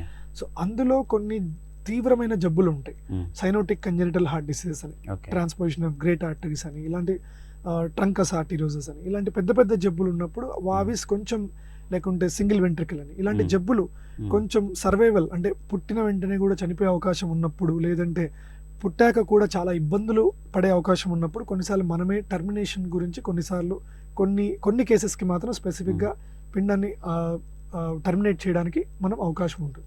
అలా కాకుండా కొన్నిసార్లు చిన్న హోల్సే ఉంటాయి, ఏఎస్డి అని, విఎస్డి అని. ఇక్కడ సైజ్ ఒకటే కాదండి, లొకేషన్, హోల్ అనేది ఎక్కడ ఉన్నది కూడా చాలా ఇంపార్టెంట్. ఇలాంటివి ఇప్పుడున్న అడ్వాన్స్డ్ ట్రీట్మెంట్స్కి చాలా ట్రీట్మెంట్స్ అవైలబుల్లో ఉన్నాయి. ఈవెన్ టెట్రాలజీ ఆఫ్ ఫాలో అనే జబ్బుకు కూడా, అది ఒక పెద్ద జబ్బు అయినా కూడా ఇప్పుడు ట్రీట్మెంట్ అవకాశం మనకు ఖచ్చితంగా ఉందండి. అదే ఈ గుండెకు సంబంధించి ఈ హోల్స్ వల్ల కూడా, అంటే కొంతమంది స్ట్రాంగ్ ఉన్న పేషెంట్స్కి ఆపరేషన్ చేస్తారు, ఓకే వీళ్ళు సేఫ్ అవుతారని చెప్పేసి. కొంతమంది చాలామంది వీక్గా ఉంటారు, సో వీళ్ళకి చేయడానికి కాదు. సో అది ఎట్లా వస్తుంది అంటే వీక్గా ఉండడం వల్ల చేస్తే ఏమవుతుంది, ప్రాణహాని కలుగుతుంది? సో ఇది ఓపెన్ హార్ట్ సర్జరీ అంటే కొన్ని హోల్స్ని మనము బటన్ ఆపరేషన్ అంటాం, డివైస్ క్లోజర్స్. అంటే హార్ట్ని ఓపెన్ చేయకుండా మన తొడ రక్తనాళాల నుంచి లోపలికి వెళ్ళి బటన్ పెట్టేసి, బటన్ అంటే యాక్చువల్ డివైస్ అంటాం, మన వాడుక భాషలో బటన్ అంటుంటారు అందరూ. ఈ డివైస్ క్లోజర్ ద్వారా మనము ఆ హోల్స్ని క్లోజ్ చేసే అవకాశం ఉంటుంది. ఇలాంటివి అయితే తక్కువ రిస్క్తో అయిపోతుంది పేషెంట్కి. కొన్ని హోల్స్ని మనము మీరు ఇందాక అడిగినట్టు పెద్ద హోల్స్ కానివ్వండి, లేదంటే ఆ హోల్ యొక్క లొకేషన్ ఈ డివైస్కి అనుగుణంగా లేనప్పుడు ఓపెన్ హార్ట్ సర్జరీకి వెళ్ళాల్సి వస్తుంది. కానీ చిన్న బేబీ ఓపెన్ హార్ట్ సర్జరీకి వెళ్ళాలన్నప్పుడు మినిమం కనీసం 10 కేజీలు కూడా లేకపోతే మనము ఆ ఇచ్చే మత్తు, ఇప్పుడు వెంటిలేటర్ పెట్టి చేయాలి, మత్తు ఇవ్వాల్సి వస్తుంది, సైడ్ ఎఫెక్ట్స్ వచ్చే అవకాశం ఉంటుంది. And surgery, open heart surgery తట్టుకోవడం కూడా కొంచెం కష్టంగా ఉంటుంది. అందుకే చాలాసార్లు ఒక మినిమం బరువు వచ్చేంత వరకు కానీ, లేకుంటే మినిమం న్యూట్రిషన్ లెవెల్ కూడా లేకపోతే కొంచెం చేయడం చాలా రిస్క్ అవుతుంది. అందుకే బాడీ న్యూట్రిషన్ ఒకటి, ఏజ్ ఒకటి, బరువు ఒకటి, ఈ 3 కనుక కొంచెం బాగా ఉంటే సర్జరీ నుంచి బయటపడే అవకాశాలు అండ్ సర్జరీ తట్టుకునే అవకాశాలు ఎక్కువగా ఉంటాయి, సక్సెస్ అయ్యే అవకాశం ఎక్కువ. ఓకే. ఇప్పుడు ప్రజెంట్ సిచ్యువేషన్లో ఈ గుండెకు సంబంధించిన, అంటే ఈ గుండెపోట్లు ఎక్కువగా చిన్న వయసులో వారు కూడా ఎక్కువగా వస్తున్నాయి, అకారణంగా వస్తున్నాయి. సో ఉంటనే పడిపోవడము, ఇంతకుముందు వాళ్ళకు ఏ గుండె సమస్యలు లేని వాళ్ళు కూడా సడన్గా పడిపోవడము అది జరిగిపోతుంటుంది. సో చిన్న ఏజ్ వల్ల కూడా ఈ విధంగా అటాక్ అవుతుంది. ఏ కారణం చేత ఇది వస్తుందంటారు? సో మనం ఫస్ట్ ఆఫ్ ఆల్ డిఫరెన్స్ తెలుసుకోవాలండి. సడన్ గా పడిపోతున్నాడు పేషెంట్, సడన్ గా చనిపోతున్నాడు అనేది హార్ట్ అటాక్ ఉండొచ్చు, ఉండకపోవచ్చు. సడన్ కార్డియాక్ డెత్ అంటే మనిషికి, పేషెంట్కి కానీ ఆ మనిషికి కానీ లక్షణాలు స్టార్ట్ అయిన, ఫర్ ఎగ్జాంపుల్ ఛాతీ నొప్పి కానివ్వండి, లేదంటే ఆయాసం కానివ్వండి, వీక్నెస్ కానివ్వండి, ఏదో ఒక లక్షణం స్టార్ట్ అయిన వితిన్ 1 hour, గంటలో చనిపోవడాన్ని సడన్ కార్డియాక్ డెత్ గా మనం చెప్తాం. సడన్ కార్డియాక్ డెత్ కి హార్ట్ అటాక్ ఒక రీజన్, అదొక్కటే రీజన్ కాదండి. ఇందాక మనం కార్డియోమయోపతి అనే పదం మాట్లాడారు. అంటే ఏంటంటే గుండె కండరాల్లో ప్రాబ్లం ఉన్నప్పుడు, ఎదుగుతూ ఉన్నప్పుడు కానీ పుట్టుకతో వచ్చిండొచ్చు, ఈ రెండిట్లో ఏదైనా ఉండొచ్చు, వాళ్ళకు అరిథిమియా రిస్క్ ఉంటుంది. అరిథిమియా అంటే హార్ట్ లయ తప్పి కొట్టుకోవడాన్ని మనం అరిథిమియా అంటాం. మనకందరికి తెలుసు లబ్ డబ్, ఇది లయబద్ధంగా కొట్టుకోవడం. అలా కాకుండా సడన్ గా హార్ట్ బీట్ స్పీడ్ గా పెరిగిపోయి 200-300కి వెళ్ళిపోయి అది ఇన్ఎఫెక్టివ్ కాంట్రాక్షన్స్, అంటే హార్ట్ కాంట్రాక్షన్స్ ఏమి ఉండవు, ఊరికి హార్ట్ బీటింగ్ ఉంటుంది కానీ కాంట్రాక్షన్ అంటే మజిల్ పంపింగ్ ఏమి ఉండదు. అలా అయిపోవడం వల్ల సడన్ గా కొలాప్స్ అవ్వడం, సడన్ గా చనిపోవడం జరుగుతుంది. సో ఈ సడన్ కార్డియాక్ డెత్ అనే వాటికి హార్ట్ అటాక్ ఒక కారణమే, ఈ అరిథిమియాస్ కూడా ఇంకొక కారణం. సో ఇంతకు ముందు మనకు లేదు, ఇప్పుడు ఎందుకు పెరుగుతుంది అనేది రెండో ప్రశ్న, మీరు అడిగిన దాంట్లో రెండో ప్రశ్న. సో ఒకటి, హార్ట్ అటాక్ చిన్న వయసులో పెరగడానికి కారణాలు ఏంటి అంటే, ఇంతకుముందు మనం ఏమైతే ఇందాక మాట్లాడుకున్నాం ట్రెడిషనల్ రిస్క్ ఫ్యాక్టర్స్, అంటే ఇంతకుముందు ఫర్ ఎగ్జాంపుల్ ఒక 10 ఏళ్ల ముందు మాట హార్ట్ అటాక్ ఏ వయసుకి వస్తుంది అంటే, మగవాళ్ళకైతే 50 ఏళ్ళు దాటితేనే, లేడీస్కి అయితే 60 ఇయర్స్ దాటాక హార్ట్ అటాక్ రిస్క్ ఉంటుందని చెప్తారు. ఇప్పుడు ఆ వయసు బాగా తగ్గిపోయింది. సో దానికి మెయిన్ కారణము ఈ రిస్క్ ఫ్యాక్టర్స్ ఏవైతే ఉన్నాయో, ఇందాక మనం చెప్పిన రిస్క్ ఫ్యాక్టర్స్ అన్ని తొందరగా రావడం. అంటే ఏంటి, ఇంతకుముందు కూడా మనం షుగర్ చాలా లేట్ వయసులో చూసేవాళ్ళం, ఇప్పుడు షుగర్ చాలా చిన్న వయసుకి షుగర్ వచ్చేస్తుంది. బీపీ చూస్తే బీపీ కూడా చిన్న వయసులో వచ్చేస్తుంది. సేమ్ అలాగే కొలెస్ట్రాల్, మన ఆహారపు అలవాట్లకి, ఇవన్నీ కూడా ఫస్ట్ థింగ్ ఇప్పటికి కూడా రీసెర్చ్ మనకు చెప్తున్నది ఏంటంటే, చిన్న వయసులో హార్ట్ అటాక్ రావడానికి కారణము వేరే ఏ రేర్ కారణాలు కాదు, ఇవే కారణాలే. ఆహారపు అలవాట్లు, షుగరు, బీపీ, కొలెస్ట్రాల్, లావుగా ఉండడము, మన ఎక్సర్సైజులు సరిగ్గా చేయకపోవడము, ఫిజికల్ కెపాసిటీ లేకపోవడము, ఇవే 90% ఇవే ఉన్నాయి కారణాలు. మిగిలిన 10% మాత్రమే వేరే కారణాలు ఉన్నాయి. సో అండ్ ఇప్పుడు కూడా చూస్తే మనం స్మోకింగ్ చేసే వారి సంఖ్య బాగా పెరిగిపోయింది. ఇంతకు ముందు స్ట్రెస్ లెవెల్, స్ట్రెస్ అనేది ఇంతకు ముందుతో పోలిస్తే ఇప్పుడున్న ర్యాట్ రేస్, ఇప్పుడున్న ఈ లైఫ్ స్టైల్ కి చాలా మందికి స్ట్రెస్ చాలా ఎక్కువ అవుతుంది. ఎస్పెషల్లీ ఈ 25 నుంచి 35 ఏజ్ ఉన్న వాళ్ళు మనం చూస్తూ ఉంటాం. మనకు రోజు వాళ్ళు పాల్పిటేషన్స్, గుండె దడతోనూ, టెన్షన్తోనూ, వాళ్ళకి ఏదో ఒక వాళ్ళ వర్క్ స్ట్రెస్తోనో, నిద్రలేమితోనో, ఇవన్నీతో గుండె మీద ప్రెషర్ తెచ్చుకొని ఫైనల్గా గుండెపోటు వచ్చే అవకాశం ఖచ్చితంగా ఉంటుంది. సో స్ట్రెస్ అనేది చాలా ఇంపార్టెంట్ ఫ్యాక్టర్, మనం చాలా నెగ్లెక్ట్ చేస్తున్న ఫ్యాక్టర్. అంటే మనము ఈ ఏజ్లోనే కదా స్ట్రెస్ పడాలి, లేదంటే ఈ ఏజ్లోనే కదా కష్టపడాలంట. కష్టపడడం వేరు, స్ట్రెస్ పడడం వేరు. ఇప్పుడు మనం చూస్తున్న వాళ్ళకి చాలా మంది స్ట్రెస్ లెవెల్స్ చాలా ఎక్కువగా ఉంటుంది. అందులో వీళ్ళకు నిద్రలేమి సమస్యతో పడి ఆ నిద్రలేమి వల్ల మళ్ళీ షుగర్ పెరగడము, నిద్రలేమి వల్ల హార్ట్ అటాక్ రావడం కూడా జరుగుతుంది. సో మెయిన్గా నిద్రలేమి అనే కారణం చేత కూడా ఈ హార్ట్ అటాక్స్ వచ్చే అవకాశం ఎక్కువగా ఉంటుంది. ఖచ్చితంగా ఉంటుంది. తర్వాత ఈ ఆల్కహాల్ తీసుకునే వాళ్ళలో పర్సంటేజ్ ఎక్కువగా ఉంటున్నారు, అంటే వాళ్ళలో కూడా గుండె జబ్బులు వచ్చే అవకాశం ఎక్కువగా కనపడుతుంది. సో ఈ ఆల్కహాల్ తీసుకోవడం వల్ల అంత డేంజరస్ జోన్లోకి వెళ్ళిపోగలుగుతారా? సో మనం ఇప్పుడు రీసెర్చ్ ప్రకారం చూస్తే అండి, ఇంతకుముందు చాలా మంది వినుంటాం 2 పెగ్గులు ఆల్కహాల్ డాక్టరే సజెస్ట్ చేశారు చెప్తూ. కానీ ఇక్కడ ప్రాబ్లం ఎక్కడ వస్తుందంటే, మనం దాంతో పాటు తింటున్న ఆహారం ఏంటి అని. చాలా మంది ఎవరు కూడా ఆల్కహాల్ తో పాటు హెల్తీ ఆహారం తీసుకునేవారు చాలా అరుదు. అందరూ కూడా ఫ్రై అయిన ఫుడ్స్ కానీ, చికెన్, జంక్ ఫుడ్స్, చిప్స్ ఇలా తింటుంటారు, రోస్టెడ్ ఐటమ్స్. సో ఈ 2 పెగ్గుల ఆల్కహాల్ మీకు చెడు చేస్తుందా లేదా పక్కన పెడితే, ఈ ఫుడ్ మీకు డెఫినెట్ గా 100% డెఫినెట్ గా చెడు చేస్తుంది.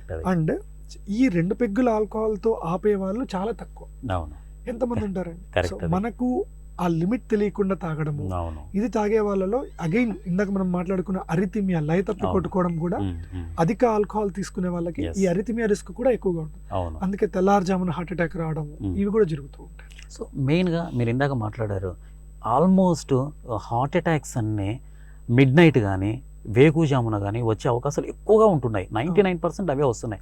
ఏం చేత వస్తాయంటారు అవి? సో కొన్ని రీసెర్చ్లు జరిగాయండి. ఇందులో ఒకటి ఏంటంటే, మనకు నిద్రలో సైకిల్స్ ఉంటాయి, అంటే NREM సైకిల్, REM సైకిల్ అని 2 ఉంటాయి అన్నమాట. సో మన భాషలో చెప్పాలంటే మనకు కళలు గుర్తుండే సైకిల్.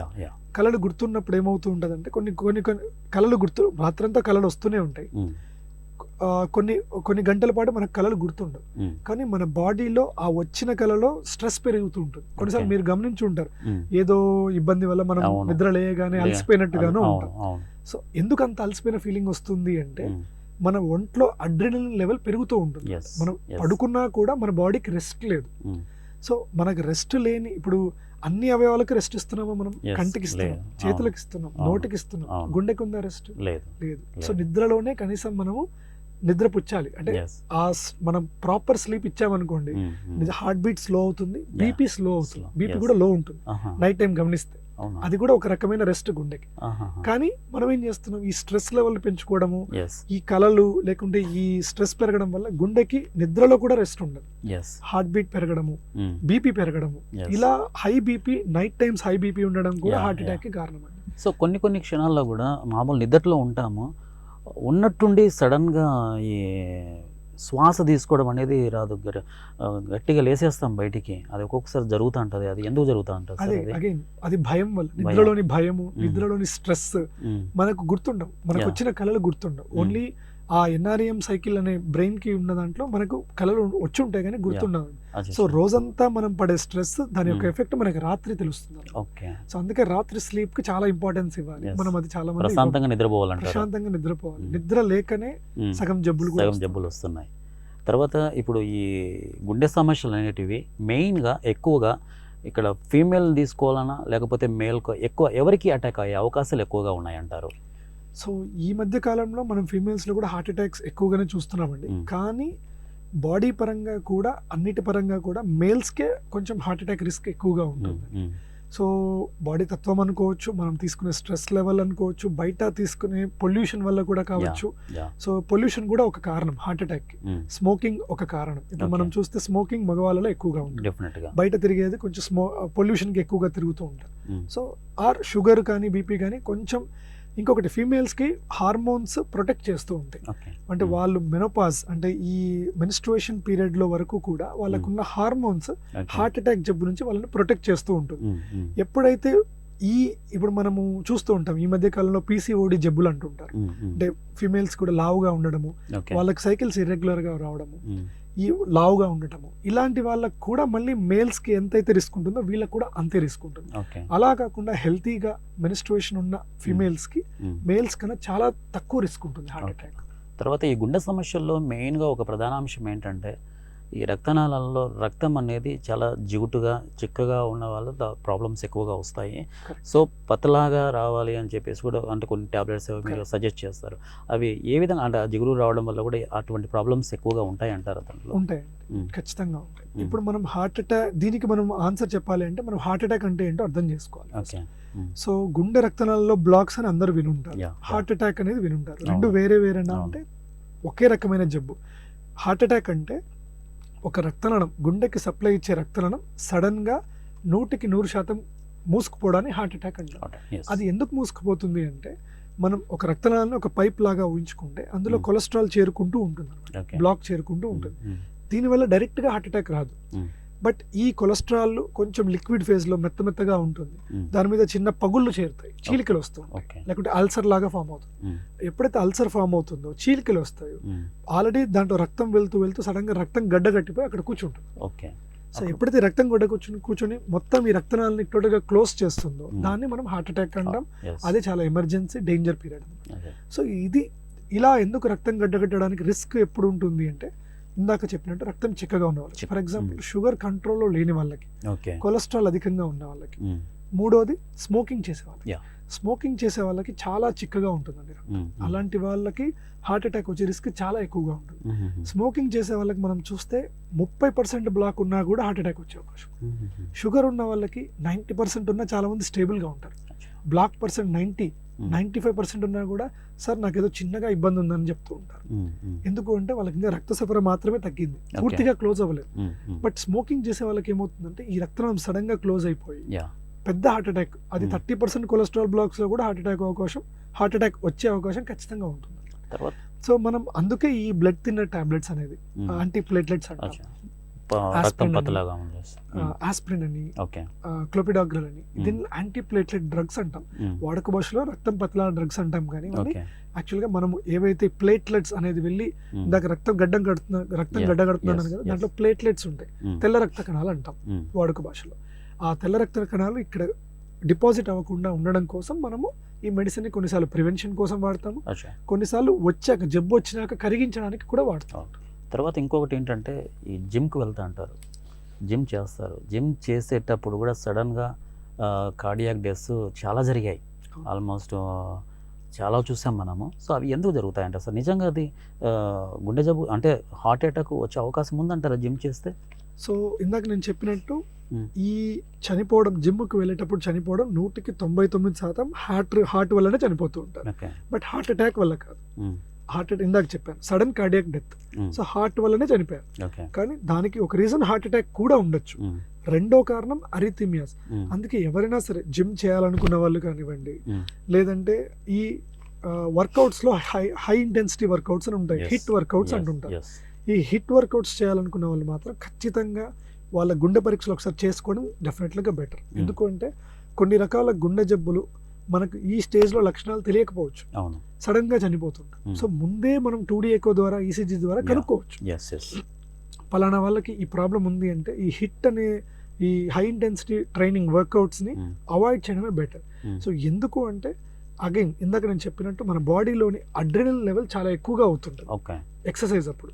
ఇది stress hormone. Okay. Stress hormone heart beat ని పెంచుతూ ఉంటుంది, బీపీని పెంచుతూ ఉంటుంది. ఓకే. సో మనం తట్టుకునే లెవెల్ కన్నా ఎక్కువగా స్ట్రెస్ హార్మోన్ ప్రొడ్యూస్ అయినప్పుడు అది హార్ట్ అటాక్ కానివ్వండి ఆర్ హార్ట్ బీట్ ని పెంచి అరిథిమియాని కూడా కలగజేయచ్చు. ఈ Okay. రెండిట్లో ఏదైనా వచ్చి ఉండొచ్చు పేషెంట్. సో ఎలాగైతే మనము మందులు మోతాదు వాడతాం 50 mg 100 mg అలా వాడుతుంటారు కదండి వర్డ్స్ డాక్టర్స్, అలా ఎక్సర్సైజ్ ని కూడా ఒక ప్రిస్క్రిప్షన్ లా తీసుకోవడం చాలా బెటర్. చాలా మంది ఏంటంటే ఎక్సర్సైజ్ చేస్తే పేషెంట్ చచ్చిపోతున్నారు, నేను ఎక్సర్సైజ్ చేయను అంటారు. అది చాలా తప్పు, చాలా తప్పు. ఎక్సర్సైజ్ ని ఏదైనా అంతే కదండి, మితంగా తింటే మితంగా తింటే ఔషధం, అమితంగా తింటే విషం. అలాగే ఎక్సర్సైజ్ కూడా మితంగా చేస్తే చాలా బెటర్. మన కెపాసిటీకి మించి చేస్తే అది కూడా దానికి మనకు విషం లాగే చేసే అవకాశం ఉంటుంది. సో అందుకే ఎక్సర్సైజ్ ప్రిస్క్రిప్షన్ అనేది కూడా చాలా ఇంపార్టెంట్. ఓకే. తర్వాత ఈ గుండెపోటుకి కార్డియాక్ అరెస్ట్కి ఏంటి తేడా, వ్యత్యాసం ఏముందంటారు? Cardiac arrest is different. So గుండెపోటు అంటే ఇందాక నేను చెప్పినట్టుగా గుండెకి బ్లడ్ సప్లై తగ్గిపోవడం. మనకు ఎలాగైతే ఆహారం ఉంటేనే మనం వర్క్ చేయగలుగుతామో గుండెకి కూడా బ్లడ్ సప్లై తనకు తాను బ్లడ్ సప్లై ఇచ్చుకుంటూ ఉంటుంది. ఆ బ్లడ్ సప్లైలో ఎప్పుడైతే 100% బ్లాక్ అయ్యి హార్ట్ రావడాన్ని హార్ట్ అటాక్ అంటాం. హార్ట్ అటాక్ ని సింపుల్ గా హార్ట్ కి గాయం అవ్వడం హార్ట్ అటాక్ అంతే. ఇందాక మీరు అనేది కార్డియాక్ అరెస్ట్. కార్డియాక్ అరెస్ట్ అంటే ఏంటంటే హార్ట్ టోటల్ గా ఫంక్షనింగ్ స్టాప్ అయిపోవడం. అంటే హార్ట్ అటాక్ వచ్చినంత మాత్రాన కార్డియాక్ అరెస్ట్ అవ్వాల్సిన అవసరం లేదు, బట్ రిస్క్ ఖచ్చితంగా ఎక్కువగా ఉంటుంది. ఈ గుండెపోటు వచ్చిన ఇందాక నేను చెప్పాను మొదటి గంట గోల్డెన్ పీరియడ్ అంటాం. ఆ గోల్డెన్ పీరియడ్ లో కార్డియాక్ అరెస్ట్ వచ్చే ఛాన్స్ డెఫినెట్ గా ఉంటుంది. ఈ కార్డియాక్ అరెస్ట్ కి వేరే కారణాలు ఉన్నాయా? ఉన్నాయి. అందులో ఇంకో కారణము ఇందాక అరిథిమియా అని చెప్పాను.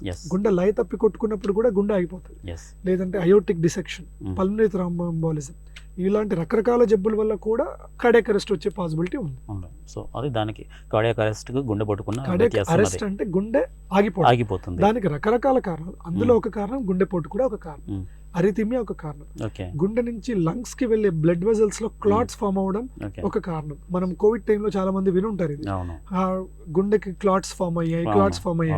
సో గుండె నుంచి లంగ్స్ కి వెళ్లే బ్లడ్ సప్లై లో కూడా క్లాట్స్ ఫామ్ అవుతుంది. అలాంటి వాళ్ళకి కూడా కార్డియాక్ అరెస్ట్ వచ్చే ఛాన్సెస్ ఉంటాయి. తర్వాత ఈ గుండెకు సంబంధించి అంటే ఒక పేషెంట్కి, ఒక గుండె జబ్బు ఉన్న పేషెంట్కి స్టంట్స్ ఎప్పుడు వేసే అవకాశం, అత్యవసర పరిస్థితి వస్తుందంటారు? సో ఇప్పుడు మనం ఇందాక మాట్లాడుకున్నట్టుగా గుండెకి బ్లడ్ సప్లై ఎప్పుడైతే సడన్ గా ఆగిపోయిందో అప్పుడు మనకు లైఫ్ కి డేంజర్ చాలా ఎక్కువగా ఉంటుంది. ఎందుకంటే హార్ట్ కి బ్లడ్ సప్లై తగ్గిపోయింది, హార్ట్ వీక్ అయ్యే అవకాశం ఉంది, sudden cardiac death, cardiac arrest ఇవన్నీ వచ్చే అవకాశం ఉంది. సో ఇలాంటి వాళ్ళకి మనం అత్యవసరంగా ఎమర్జెన్సీ కండిషన్ లో యాంజియోగ్రామ్ చేస్తాం. యాంజియోగ్రామ్ అంటే ఇప్పుడు మనకు గుండెకి మొత్తం 3 రక్తనాళాలు మేజర్ గా సప్లై చేస్తాం. ఈ 3 రక్తనాళాలను చెక్ చేసే పరీక్ష పేరే యాంజియోగ్రామ్. యాంజియోగ్రామ్ లో మనం ఇందాక మాట్లాడుకున్నట్టుగా బ్లాక్ ఎగ్జాక్ట్ గా ఎక్కడుంది, ఎన్ని ఉన్నాయో తెలుస్తుంది. సో ఒకవేళ ఒకటే బ్లాక్ ఉందనుకోండి, ఆ బ్లడ్ వెసల్ లోకి మనం వైర్ ద్వారా బెలూన్ పంపించి మళ్ళీ ఆ రక్తనాళం క్లోజ్ అవ్వకుండా ఉండడానికి స్టెంట్ అని వేస్తామండి. సో ఇది అత్యవసర పరిస్థితుల్లో పేషెంట్ ని ప్రాణాపాయం నుంచి కాపాడే ట్రీట్మెంట్ స్టెంటింగ్ అనేది. కొన్నిసార్లు ఇందాక మనం మాట్లాడుకున్నాం, షుగర్ పేషెంట్స్ కి 90% జబ్బున్నా కూడా కొన్నిసార్లు ఇంకా హార్ట్ అటాక్ వచ్చి ఉండకపోవచ్చు, బట్ లక్షణాలు ఉంటాయి. నడిస్తే ఆయాసం అనో, చెస్ట్ లో పెయిన్ అనో, నడిస్తే ఇంకా హార్ట్ అటాక్ వచ్చి ఉండకపోవచ్చు. ప్రివెంటివ్ గా వాళ్ళకి మనము హార్ట్ అటాక్ రాకముందే ఇలా 70% కన్నా ఎక్కువ ఉన్న బ్లాక్స్ కి మనం స్టెంట్ ద్వారా ఆ కొలెస్ట్రాల్ బ్లాక్స్ ని రిమూవ్ చేసి స్టెంట్ వేసి హార్ట్ అటాక్ రాకుండా ప్రివెంట్ చేయడానికి అవకాశం ఉంది. సో ఒక స్టెంట్ ఒక పేషెంట్కి ఒక చోటే పడవచ్చు, కొంతమంది పేషెంట్స్కి ఒక 2-3 చోట్ల కూడా పడవచ్చు. సో అలా చేయడం వల్ల అంటే ఆ పేషెంట్కి ఏమన్నా ప్రమాదం జరిగే అవకాశం ఉందంటారు? ఒకే రోజు ఇప్పుడు 2-3 స్టంట్స్ చేసే అవకాశం ఉందంటే ప్రమాదం జరిగే అవకాశం ఉందంటారా? సో బ్లాక్స్ తీవ్రత బట్టి స్టెంట్స్ ఎన్ని అవసరం అనేది మనము చెప్తూ ఉంటాం. కొన్నిసార్లు ఇప్పుడు మనం ఇందాక చెప్పాను, రక్తనాళాన్ని పైప్ లాగా ఊహించుకుంటే ఆ పైప్ లో ఎన్ని చోట్ల పూడికలు, కొలెస్ట్రాల్ బ్లాక్స్ ఏర్పడ్డాయి, దాన్ని బట్టి మనము ట్రీట్మెంట్ ఉంటుంది. ఇప్పుడు కొన్నిసార్లు 2-3 చోట్ల ఉన్న ఒకటే స్టెంట్ ద్వారా మనం చేయొచ్చు ట్రీట్మెంట్. కొన్నిసార్లు మొత్తం రక్తనాళం మొత్తం డ్యామేజ్ అయింది అనుకోండి, లేదంటే 2-3 రక్తనాళాల్లో అక్కడక్కడ బ్లాక్స్ ఉన్నాయి అనుకోండి, 3 స్టెంట్లు కూడా వేయాల్సి వస్తుంది. బట్ పేషెంట్కి ఎమర్జెన్సీలో ఏదన్నా ఒక రక్తనాళం వల్ల ఇబ్బంది పడుతున్నాడు, ఇంకొక రక్తనాళం 70% ఉండొచ్చు, 80% ఉండొచ్చు, అది రేపు ఇబ్బంది కలిగించవచ్చు, ఈ రోజు ఇబ్బంది పెట్టకపోవచ్చు. సో ఎమర్జెన్సీ పరిస్థితుల్లో బీపీ బాగుండి అంతా బాగుంటే ఆర్ బీపీ డౌన్ ఉన్నప్పుడు ఏదైతే ఇబ్బంది పెట్టిందో దాన్ని ఓపెన్ చేయాలి. దాన్ని కల్ప్రిట్ వెజల్ ట్రీట్మెంట్ అంటాం. ఆ కల్ప్రిట్ వెజల్ ని మనం ఓపెన్ చేసి స్టెంట్ ట్రీట్మెంట్ ద్వారా బాగు చేశాక పేషెంట్ స్టేబుల్ అయ్యాక మళ్ళీ మిగిలిన రక్తనాళాలను కూడా ట్రీట్మెంట్ చేయొచ్చు. కొన్నిసార్లు స్టేబుల్ గా ఉన్నాడు అనుకోండి, ఇందాక చెప్పాను షుగర్ ఉన్న వాళ్ళు జస్ట్ ఆర్ ముందే హార్ట్ అటాక్ ముందే మనం కనుక్కున్నాం అనుకోండి బ్లాక్స్ ని, అలాంటప్పుడు ఒకేసారి 2-3 బ్లాక్స్ ని కూడా ట్రీట్మెంట్ చేసే అవకాశం ఉంది. కానీ ప్రతి రక్తనాళాన్ని రిపేర్ చేసేటప్పుడు పేషెంట్ కండిషన్ స్టేబుల్ అన్స్టేబుల్ అయ్యే అవకాశం ఉంటుంది. అలాంటప్పుడు మళ్ళీ గ్యాప్ ఇచ్చి మళ్ళీ సెకండ్ స్టేజ్ థర్డ్ స్టేజ్ లో కూడా చేసుకోవచ్చు. బైపాస్ సర్జరీ అనేది ఒక్కసారి చేయగలుగుతాం, బట్ స్టెంట్ అనేది 2-3 సార్లు కూడా చేసే అవకాశం ఉంటుంది. తర్వాత ఇప్పుడు మీరు స్టంట్ వేసింటారు, స్టంట్ ఒకసారి సక్సెస్ అవుతుంది, ఒక్కొక్కసారి ఫెయిల్యూర్ చూస్తారు. అంటే ఆ ఫెయిల్యూర్ అవడం దేనికి అవుతుంది, అంటే ఆ కారణం ఎందుకు వస్తుంది అంటారు? సో ఫెయిల్యూర్ అవడానికి రకరకాల కారణాలు. అందులో ముఖ్యమైన కారణం లెంత్ ఆఫ్ ద బ్లాక్. ఇప్పుడు పైప్ అనేది ఇందాక చెప్పాను, ఒక పైప్ లాగా ఊహించుకోండి, పొడవుగా చాలా పొడవుగా ఉందనుకోండి, మనకు చాలా పొడవు స్టెంట్స్ కొన్నిసార్లు లోపలికి వెళ్ళవు, రక్తనాళం లోపలికి వెళ్ళవు. రెండో ముఖ్య కారణం ఏంటంటే కొలెస్ట్రాల్ తో పాటు కాల్షియం బ్లాక్స్ కూడా వస్తుంటాయి. ఈ గోడలు అంటే ఈ రక్తనాళం గోడలు గట్టిగా మందంగా తయారవుతూ ఉంటాయి. సో స్టెంట్స్ ని లోపలికి తీసుకోవాలన్నమాట. అలాంటప్పుడు కూడా స్టెంట్ ఫెయిల్ అయ్యే ఛాన్సెస్ ఉంటాయి. ఇంకా కొన్నిసార్లు యాంగిల్, కొన్నిసార్లు రక్తనాళాలు వంకరగా ఉండడము, మెలికలు తిరిగి ఉంటాయి పేషెంట్ కి, అందరికీ ఉండవాలా, కొంతమందికి అలా ఉంటాయి. అలాంటి పరిస్థితుల్లో కూడా స్టెంట్ లోపలికి వెళ్ళదు. సో ఇలాంటివి మెయిన్ కారణాలు స్టెంట్ లోపలికి పోకపోవడానికి, స్టెంట్ ఫెయిల్ అవ్వడానికి కారణాలు అవి ఉంటాయి. కొన్నిసార్లు మాత్రం పేషెంట్స్ కి స్టెంట్ అంటే అలర్జీ ఉంటుంది. స్టెంట్ అనేది ఒక ఫారిన్ బాడీ, ఒక మెటీరియల్ మీద, ఒక కోబాల్ట్ క్రోమియం మెటీరియల్ లేకుంటే ఆ మెటీరియల్ మీద డ్రగ్ పూతతో మనం తయారు చేయబడి ఉంటుంది. చాలా మంది వరకు టాలరేట్ చేస్తారు, 99.9% టాలరేట్ చేస్తారు.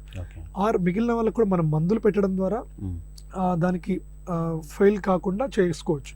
కొంతమందికి మాత్రం ఎన్ని చేసినా వాళ్ళ బాడీ తత్వం బట్టి స్టెంట్ ఫెయిల్ అయ్యే అవకాశం ఉంటుంది. తర్వాత ఈ స్టంట్స్ వేసిన తర్వాత ఒక పేషెంట్ తీసుకోవాల్సిన జాగ్రత్తలు ఏ విధంగా ఉంటాయి, సో ఎలా ఉంటాయి, సో ఆహార నియమాలు ఏ విధంగా ఉంటాయి వాళ్ళకి? సో ఇప్పుడు ఈ పేషెంట్ మనకు సెకండరీ ప్రివెన్షన్ కేటగిరీ కిందకి వస్తాడు. సెకండరీ ప్రివెన్షన్ అంటే మళ్ళీ పుడికలు, మళ్ళీ బ్లాక్స్ రాకుండా చూసుకోవడం.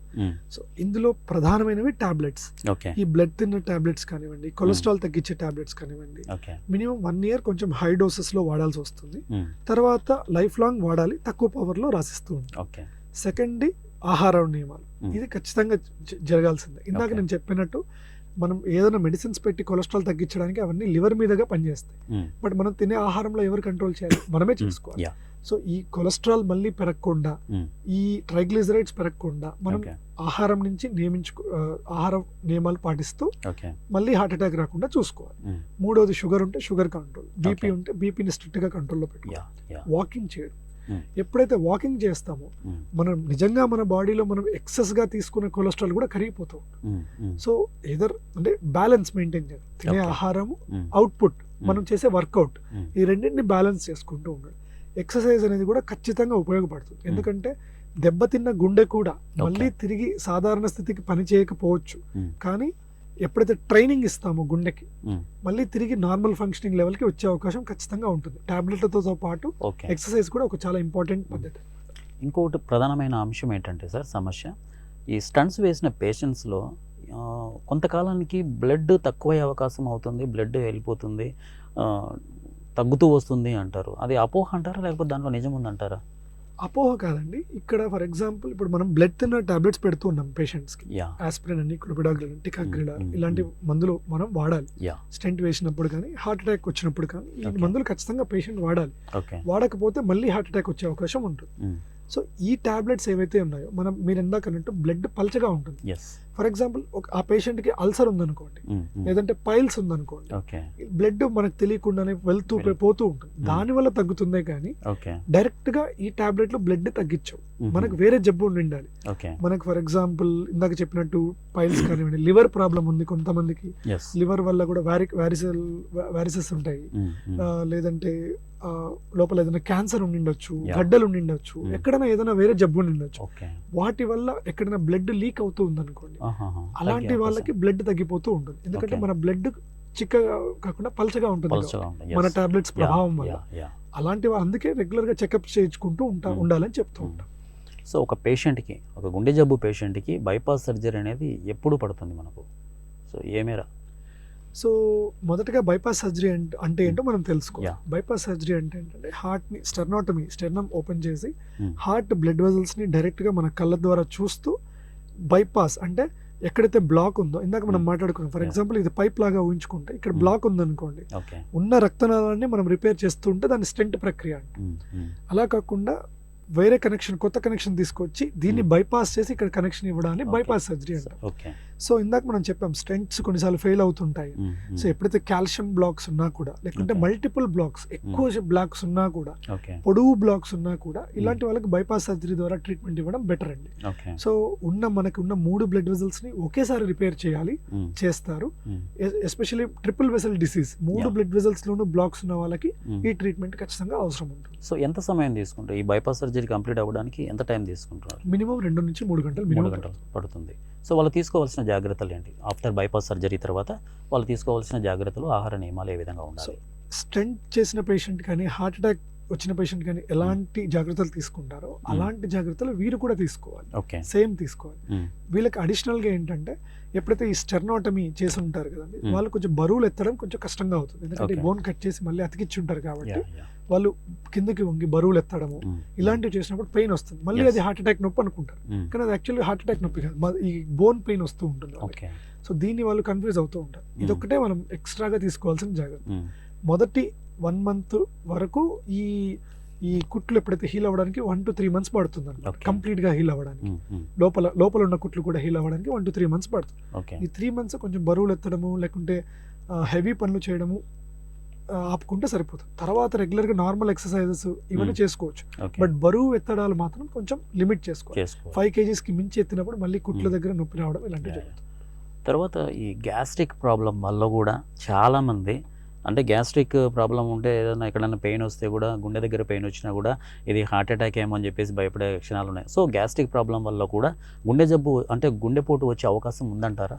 సో దీనికి ఆన్సర్ చెప్పాలంటే మనం ఇంకొకటి మాట్లాడుకోవాలి. ఇప్పుడు ఫర్ ఎగ్జాంపుల్ జ్వరం వచ్చింది అనుకోండి, కరోనా టైంలో జ్వరం వస్తే ఏమనుకుంటాము, కరోనా వల్ల డెంగ్యూ వల్ల కూడా వచ్చిండొచ్చు, వేరే జబ్బు వల్ల కూడా వచ్చిండొచ్చు. సో అలాగే ఇప్పుడు మనలో ఇప్పుడు భయం ఎక్కువ అయిపోయింది జనాలకి. సో ఇప్పుడు మనకి ఏ నొప్పి వచ్చినా అది గుండె నొప్పి అనుకోండి. యాక్చువల్ గా గ్యాస్ట్రిక్ నొప్పి కూడా ఇందాక నేను మీకు ఫస్ట్ చెప్పినప్పుడు టిపికల్ పెయిన్ లక్షణాలు చెప్పాను. ఒక్క చోట ఉండదు, మొత్తం ఉంటుంది అని చెప్పాను. సో గ్యాస్ట్రిక్ పెయిన్ కూడా అలాగే వస్తుంది. సో అందుకు మనం జనాలు కన్ఫ్యూజ్ అవుతూ ఉంటారు, ఇది హార్ట్ నొప్పి గ్యాస్ట్రిక్ నొప్పి అర్థం కాక కన్ఫ్యూజ్ అవుతుంటారే తప్ప గ్యాస్ట్రిక్ ప్రాబ్లం వల్ల హార్ట్ అటాక్ అనేది రాదు. లక్షణాలని జబ్బుని మనం కన్ఫ్యూజ్ అవుతుంటాం. లక్షణం అంటే సిమ్టమ్ ఏంటి, ఇక్కడ పెయిన్ రావడం అనేది సిమ్టమ్. ఇక్కడ సిమ్టమ్ కి రకరకాల కారణాలు ఉండొచ్చు. ఇక్కడ మంట నొప్పి అనేది గుండెపోటు వల్ల వచ్చిండొచ్చు, లేదంటే గ్యాస్ట్రిక్ ప్రాబ్లం వచ్చిండొచ్చు. అంతేగాని గ్యాస్ట్రిక్ ప్రాబ్లం వల్ల హార్ట్ అటాక్ అనేది రాదు. సో గుండె కండరాల సమస్యలు కూడా కొన్ని ఉన్నాయి. సో దానికి సంబంధించినటువంటి డీటెయిల్స్ ఏమున్నాయి? సో వాటిని మనము కార్డియోమయోపతి జబ్బుల కిందకి తీసుకుంటాం. డైలేటెడ్ కార్డియోమయోపతి, హైపర్ట్రోఫిక్ కార్డియోమయోపతి, ఇలా రకరకాల జబ్బులు ఉన్నాయండి. ఇందులో మనకు హైపర్ట్రోఫిక్ కార్డియోమయోపతి చాలా డేంజర్ జబ్బు, ఎందుకంటే అసిమ్టమాటిక్ గా ఉంటూ యంగ్ పేషెంట్స్ లో వస్తూ ఉంటుంది. సో ఈ కేటగిరీ ఆఫ్ పేషెంట్సే మనం చూసేదండి. సడన్ గా క్రికెట్ ఆడుతూ చనిపోతుంటారు, లేకుంటే జిమ్కి వెళ్ళి చనిపోతుంటారు. సో వాళ్ళు క్రికెట్ ఆడినందుకు చనిపోలేదండి, వాళ్ళకి ఆల్రెడీ గుండె ప్రాబ్లం ఉంది, బట్ ఆ లక్షణాలు తెలియలేదు వాళ్ళకి. సైలెంట్ గా ఉంటుంది ప్రాబ్లం, గుండె కండరం సైజ్ పెరిగి ఉంటుంది, వాళ్ళకి అరిథిమియా వచ్చే అవకాశం ఖచ్చితంగా ఉంది. అలాంటి వాళ్ళు ఇలాగ ఎక్సర్సైజ్ చేసినప్పుడు సడన్ గా గుండె లయ తప్పి కొట్టుకొని కార్డియాక్ అరెస్ట్ కి వెళ్ళిపోతూ ఉంటారు. మనం ఇలాంటి వాళ్ళని తొందరగా కాపాడలేం కూడా. అలాంటివి ఉంది. దీనికి బెటర్ ప్రివెన్షనే బెటర్ అండి. అంటే ముందే జబ్బు కనుక్కొని నువ్వు ఈ పలానా ఎక్సర్సైజ్ చేయకూడదు, లేకుంటే పలానా మందులు కొన్ని రోజులు వాడితే తగ్గుతుంది. సో అది ఎలా గుర్తించాలి? ఇప్పుడు ముందే మనం కనుక్కోవాలి అంటే ఆ జబ్బుని ఎలా గుర్తించాలి? వాళ్ళు ఈసీజీ 2D ద్వారానే గుర్తించాలి. 2D ఎకోలో మనకి కండరాలు ఖచ్చితంగా తెలుస్తుంది. ఓకే. చాలా 99% అక్యురసీతో తెలుస్తుంది. ఓకే. కొన్నిసార్లు 2D ఎకోలో మనం కనుక్కోలేనప్పుడు కార్డియాక్ ఎంఆర్ఐ అని వేరే టెస్ట్ ఉంటుంది. ఓకే. బ్రెయిన్ కి ఎలాగైతే ఎంఆర్ఐ తీస్తామో హార్ట్ కూడా ఎంఆర్ఐ తీస్తాం. ఎంఆర్ఐ తీసి దాంట్లో 100% కనుక్కోవచ్చు. లేదా కొన్నిసార్లు ఏమవుతుందంటే స్టార్టింగ్ స్టేజ్ లో ఉన్నప్పుడు మనకు డౌట్ ఉన్నప్పుడు, ఫర్ ఎగ్జాంపుల్ ఫ్యామిలీలో ఎవరైనా గుండెపోటని కాదు, గుండె జబ్బుతో సడన్ గా చనిపోయి ఉంటారు. అలాంటి వాళ్ళ పిల్లలు కానివ్వండి, మేనత్త లేకుంటే వాళ్ళ వంశపారంపర్యంగా ఎవరైనా ఉన్నారనుకోండి, వాళ్ళు కూడా ఈ టెస్ట్లు చేసుకోవడం బెటర్ అండి. అంటే వంశపారంపర్యంగా గుండె నొప్పి వచ్చే అవకాశం ఉందంటారా? జెనెటిక్ ప్రాబ్లం వల్ల ఉంటుంది. ఆర్ ఫాదర్ పేరెంట్స్ కి హార్ట్ ప్రాబ్లమ్స్ ఉన్నప్పుడు హార్ట్ అటాక్ కానివ్వండి, పిల్లలకు కూడా వచ్చే అవకాశం ఉంటుంది. 100% కాకపోవచ్చు, బట్ రిస్క్ పెరుగుతూ ఉంటుంది. బట్ జెనెటిక్ సమస్యలు మాత్రం ఖచ్చితంగా వచ్చే అవకాశం ఉంటుంది. ఇప్పుడు హైపర్ట్రోపిక్ కార్డియోమియోపతి అనేది కొంతమందికి జెనెటిక్ గా వస్తుంటుంది. లేదంటే మార్ఫాన్ సిండ్రోమ్ అని, దానివల్ల వాల్వ్స్ అఫెక్ట్ అవుతుంటాయి, గుండె వాల్వ్స్, అది కూడా జెనెటిక్ గా వస్తుంది. ఇలాంటివి మనము ముందే 2D ఎకో ద్వారా కనుక్కోవచ్చు. లేదంటే నెక్స్ట్ జనరేషన్ కి ముందే జెనెటిక్ టెస్టింగ్ కూడా చేసుకొని కనుక్కోవచ్చు.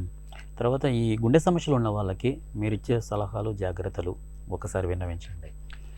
సో మనము ఇప్పుడున్న ఆహార శైలిని కానివ్వండి, ఈ లైఫ్ స్టైల్ని కానివ్వండి, ఫస్ట్ థింగ్ స్ట్రెస్ని పక్కన పెట్టి, అంటే గుండె జబ్బు నాకు వస్తుందా వచ్చిందా దీన్ని పక్కన పెట్టి, ఒకవేళ ఉన్నా ఆ రాకుండా ఉండడానికి మనం తీసుకోవాల్సిన జాగ్రత్తలు పాటించడం చాలా ఇంపార్టెంట్. పొద్దు నుంచి మనం రాత్రి వరకు మనకు కావాల్సిన క్యాలరీలు ఎన్ని, అంటే మనం ఇప్పుడు ఫర్ ఎగ్జాంపుల్ మనం తీసుకునే ప్రతి ఆహారం, టీ కానివ్వండి, కాఫీ కానివ్వండి, ఇడ్లీ తింటారా, దోశ తింటారా, ఏం తిన్నా సరే క్యాలరీలు కౌంట్ చేసుకోవడం అనేది చాలా ఇంపార్టెంట్. అది మన పిల్లల నుంచి కూడా మనం నేర్పించాలి. ఇప్పుడు ఒక మాజా బాటిల్ తాగుతుంటే ఎన్ని క్యాలరీలు ఉంటాయి దాంట్లో, అది చూసి నేర్చుకోవడం ఇప్పటి నుంచే ఇంపార్టెంట్. ఒక చాక్లెట్ తిన్నా సరే, ఇది ఈ స్టేజ్ నుంచి మనం అలవాటు చేస్తే పెద్ద అయ్యాక అది మెయింటైన్ అవుతూ ఉంటుంది. ఎందుకంటే గుండె జబ్బు అనేది ఏ ఒక్క చిన్న స్టెప్ తోనో ప్రివెన్షన్ ఉండదు. ఈ చాలా మల్టిపుల్ ఫ్యాక్టర్స్ నుంచి గుండె జబ్బులు ఉన్నప్పుడు మనం కూడా ప్రివెన్షన్ కూడా మల్టిపుల్ లెవెల్స్ లోనే చేసుకోవాలి. చిన్న పిల్లవాడి నుంచే స్టార్ట్ చేయాలి. ఎందుకంటే అప్పటి నుంచి చేసే జాగ్రత్తలే పెద్ద అయ్యాక మనకు ఎఫెక్ట్ చేస్తాయి. అంటే మన గుండె జబ్బు రావడానికి మినిమం 10 ఏళ్ళు మనము తీసుకున్న జాగ్రత్త, అంటే మనం తీసుకోకపోయిన జాగ్రత్తలు మనకు ఎఫెక్ట్ చేస్తూ ఉంటాయి. సో ఇప్పుడు మనం చూస్తున్నాం, మీరు అన్నారు జంక్ ఫుడ్. సో మనం ఏ ఏజ్ వాళ్ళని చూస్తున్నాం జంక్ ఫుడ్? ఆల్మోస్ట్ యంగర్స్ ఎక్కువ తింటున్నారు, 5 ఏళ్ళ నుంచి తీసుకుంటున్నారు. సో ఈ junk food especially oil, deep fry oils అంటాం మనం చూస్తే, రిపీటెడ్ గా వాడిన ఆయిల్స్ వాడడము, ఇది ఆక్సిడైజ్డ్ ఆయిల్ అన్నమాట. ఎప్పుడైతే దీంట్లో ఆక్సిడెంట్ లెవెల్ పెరిగిపోతూ ఉంటుందో అవి పోయి డైరెక్ట్ గా గుండె రక్తనాళాలను డ్యామేజ్ చేస్తూ ఉంటాయి. అందుకే మనం ఈ మధ్య 15,000 సంవత్సరాల పిల్లలకు కూడా హార్ట్ అటాక్లు చూస్తున్నాం. ఎందుకంటే ఇలాంటి ఫుడ్ వల్లే చూస్తున్నాం. సో ముఖ్యమైనది ఆహారం. Next the stress. So stress management అనేది చాలా ఇంపార్టెంట్. ఇంట్లో ఒక పిల్లవాడు స్ట్రెస్ లో ఉన్నాడు అంటే కరెక్ట్, ఇది ఇలాగే ఉండాలి, ఇంతే చదువుకోవాలి, ఇట్లా స్ట్రెస్ పడి చదివితేనే వస్తుంది. లేదంటే నెక్స్ట్ లెవెల్లో ఇంకా జాబ్ చేసేటప్పుడు కానివ్వండి, ఈ అన్ని లెవెల్స్ లో స్ట్రెస్ ని మెయింటైన్ చేస్తూ స్ట్రెస్ని తగ్గించగలగడానికి మనం కూడా ఫ్యామిలీ పరంగా ఎంత సపోర్ట్ చేస్తున్నాం అనేది చాలా ఇంపార్టెంట్. అంటే ఆహారము, స్ట్రెస్, అండ్ ఆల్రెడీ ఏదైనా ప్రాబ్లం ఉన్నప్పుడు మనం షుగర్ కానివ్వండి, బీపీ కానివ్వండి, నెగ్లిజెన్స్ చాలా మందికి ఉంటుంది. మీరు ఇప్పటికి కూడా షుగర్ ఉన్న వాళ్ళు ఎంతమందికి కంట్రోల్ ఉంటుందో తెలుసా అండి? 30% మందికి కూడా కంట్రోల్ ఉండదు. అంటే షుగర్ ఉందని తెలిసినాక కూడా 70% మందికి షుగర్ కంట్రోల్ ఉండదు. ఎందుకు ఉండదు? తీసుకున్న ఆహారము, టాబ్లెట్స్ కూడా ఫాలో కారు, లేదంటే యూట్యూబ్ లోను ఇంకెక్కడ చదువుంటారు షుగర్ వల్ల టాబ్లెట్స్ వాడితే కిడ్నీలు చెడిపోతాయను, ఇంకోటి ఏదో జబ్బు వస్తుందని, లేకపోతే నేను న్యాచురల్ గా హీల్ చేసుకుంటాను అని ఉంటారు. న్యాచురల్ గా హీల్ చేసుకునే వాళ్ళకి పర్లేదు. కొన్నిసార్లు ఒక లెవెల్ వరకు, కొన్నిసార్లు ఫుడ్ అలవాట్లతోనే షుగర్ కంట్రోల్లోకి వచ్చే అవకాశం డెఫినెట్ గా ఉంటుంది. ఒక లెవెల్ ని మించినప్పుడు ఖచ్చితంగా టాబ్లెట్స్ లేదంటే ఇన్సులిన్ వాడి షుగర్ ని కంట్రోల్ చేసుకోవాల్సిందే. బట్ ఎప్పుడైతే ఇది తప్పిపోయి 3 to 6 months కూడా కాదు, కొంతమంది సంవత్సరాల పాటు షుగర్ ని కంట్రోల్లో పెట్టుకోకుండా మన దగ్గరికి వస్తూ ఉంటారు అన్నమాట. అండ్ చాలా మంది, మీరు నమ్మతారో నమ్మరు, ఈవెన్ మన డాక్టర్స్ పేరెంట్స్ ని కూడా మనమే మన పేరెంట్స్ ని చాలా మందిని పట్టించుకో, వాళ్ళకే చాలా మందికి షుగర్ కంట్రోల్లో ఉండదు. ఎందుకు అంటే మనకున్న వర్క్ లెవెల్లో వాళ్ళు ఫాలో అవుతుంటారు అనుకుంటాం. ఫాలో అవ్వడం అనేది చాలా కష్టం కదండి. రోజు టాబ్లెట్లు వేసుకోవడం కూడా కష్టం, రోజు ఆహార నియమాలు పాటించడం కష్టం. సో దీన్ని మనము కోర్ లెవెల్లో స్ప్రెడ్ చేయడం అనేది చాలా ఇంపార్టెంట్. ప్రతి పూట ప్రతి రోజు కూడా దీన్ని మెయింటైన్ చేయగలిగినప్పుడే గుండె జబ్బుల్ని మనం నివారించే అవకాశం ఖచ్చితంగా ఉంటుంది. తర్వాత ఇంకొక క్వశ్చన్ సార్, లాస్ట్ మీ బుర్ర తింటాను లేదు, నేను అడుగుతాను ఎందుకైనా మంచిది. యూట్యూబర్స్ కొన్ని పెడతా అంటారు, ఈ విధంగా చేస్తే గుండె సమస్యలు పోతాయి, ఈ విధంగా చేస్తే గుండెకు మంచిగా ఉంటుంది. సో ఇవి కొంతమంది చాలామంది యూట్యూబ్ చూసి ఫాలో అయ్యే వాళ్ళు చాలామంది ఉన్నారు. సో వారందరికీ మీరు ఇచ్చే సలహా ఏంటి? కొన్ని మంచివే ఉంటాయండి డెఫినెట్గా. మనం ఇంటర్నెట్లో దొరికే ఇన్ఫర్మేషన్లో నిజం ఎంత ఉంటుందో అబద్ధం కూడా అంతే ఉంటుంది. కానీ ఏది నిజం ఏది అబద్ధం తెలుసుకోవడం చాలా కష్టం. సో అందుకే ఎక్స్పర్ట్స్ అనేది చాలా ఇంపార్టెంట్. మీరు వింటున్న యూట్యూబర్ కానివ్వండి, ఎక్స్పర్ట్ ఎవరు, సర్టిఫైడ్ ఎక్స్పర్టా, నిజంగా సర్టిఫైడ్ ఎక్స్పర్ట్ అయితే ఖచ్చితంగా వినండి. లేదు న్యూట్రిషనిస్ట్ అయితే ప్రాపర్ న్యూట్రిషనిస్టా. ఇప్పుడు ఏంటంటే మీరు అన్నట్టుగా ప్రతి ఒక్కరు యూట్యూబర్ అయిపోయారు, ప్రతి ఒక్కరు వ్లాగర్, ప్రతి ఒక్కరు లాగర్, ప్రతి ఒక్కరు యూట్యూబర్. సో వాళ్ళకి అనిపించింది వాళ్ళకి అనుకున్నది చెప్పడం కాదు, రీసెర్చ్ ఇంపార్టెంట్. అంటే 100 మందికి మనం టెస్ట్లు చేస్తాం. ఫర్ ఎగ్జాంపుల్ 100 మందికి ఈ ఆహారం ఇచ్చినప్పుడు ఇది వచ్చిందా లేదా, ఇది మనకి ఈవెన్ ఇప్పుడు కూడా ఈ రోజుకి కూడా సైన్స్ కూడా పూర్తిగా అభివృద్ధి చెందలేదు కదా. ఈవెన్ మెడిసిన్స్ కూడా 100% కాపాడతాయని ఎవరు చెప్పం, ఏ డాక్టర్ కూడా చెప్పలేరు. ఎందుకంటే సైన్స్ కూడా ప్రతిరోజు ప్రోగ్రెసింగ్, ప్రతిరోజు రీసెర్చ్ అనేది జరుగుతూనే ఉంటుంది. సో మనకున్న అవైలబుల్ రీసెర్చ్లో ఏది కరెక్ట్ అనేది మనం ఫ్యాక్ట్ చెక్ చేసుకోవడం చాలా ఇంపార్టెంట్. అందుకే ఫస్ట్ థింగ్, మీరు ఒకవేళ ఏదైనా చెప్పినప్పుడు వంటింటి చిట్కాలు అయితే ఎవరిని కూడా చేసుకోవచ్చు. ఎందుకంటే మోస్ట్లీ మనకు డేంజర్ ఆహారాలు ఇవి ఉండవు.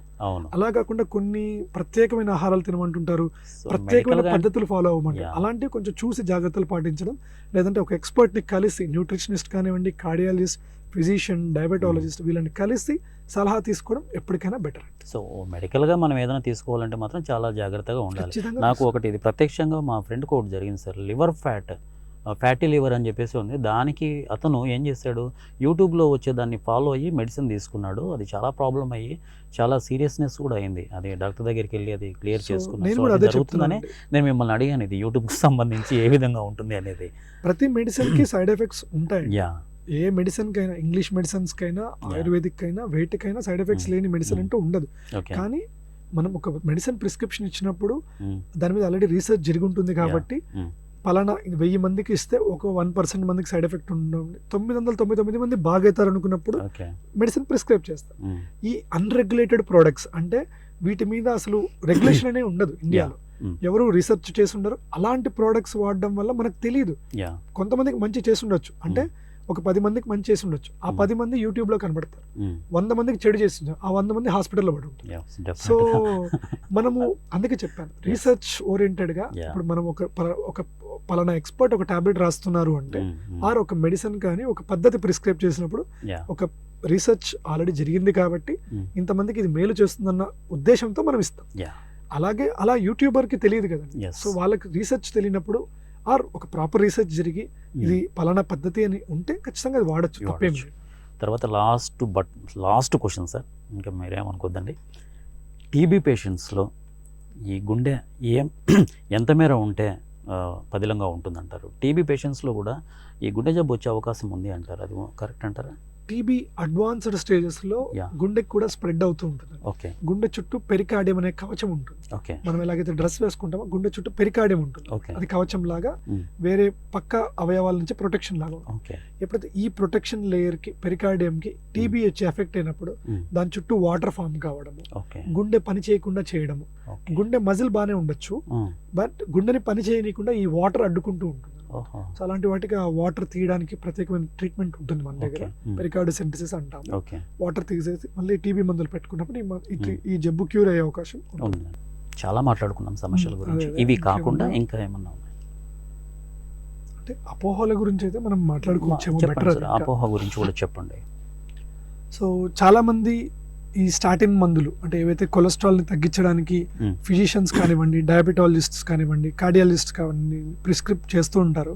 వాటి వల్ల లివర్ చెడిపోతుందని చాలామంది యూట్యూబ్లో కానీ ఇలా స్ప్రెడ్ చేస్తూ ఉంటారు అన్నమాట.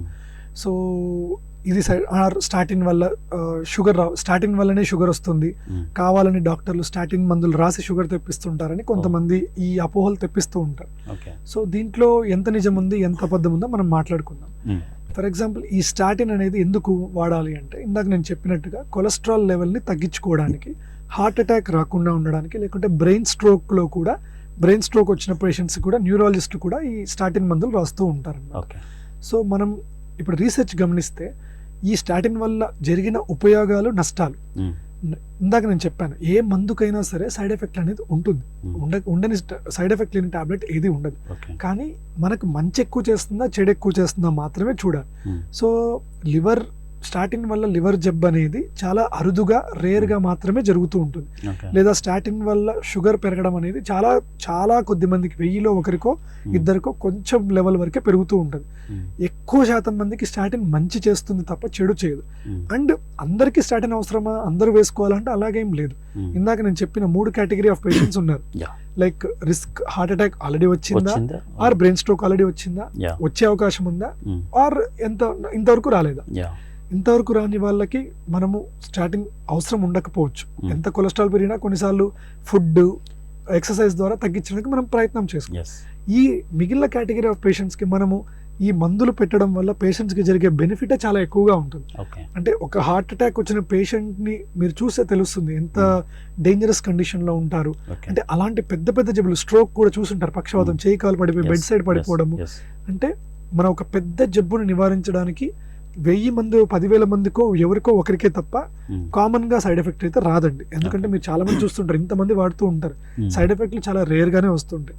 బట్ భయం ఎక్కువగా ఉంది, సైడ్ ఎఫెక్ట్ల కన్నా భయం ఎక్కువ ఉంది పేషెంట్స్ కి. ఈ భయం వల్ల టాబ్లెట్లు మానేయడం వల్ల వచ్చే జబ్బు వల్ల తీవ్ర పరిణామాలే ఎక్కువగా ఉంటాయి తప్ప బెనిఫిట్ అయితే అంటే మానేయడం వల్ల బెనిఫిట్ ఏమి ఉండదు. Thank you sir, thank you so much. మీ విలువైన సమయాన్ని మా ఛానల్కి మీరు ఇచ్చినందుకు మా ఛానల్ తరపు నుంచి మీకు ధన్యవాదాలు తెలుపుకుంటున్నాము. థ్యాంక్ యూ అండి. 1TV ప్రేక్షకులకి నా నమస్కారం. ఓకే, ఇది ఇవాల్టి 1TV హెల్త్. ఆరోగ్య సంజీవని డాక్టర్ గారిచే సలహా.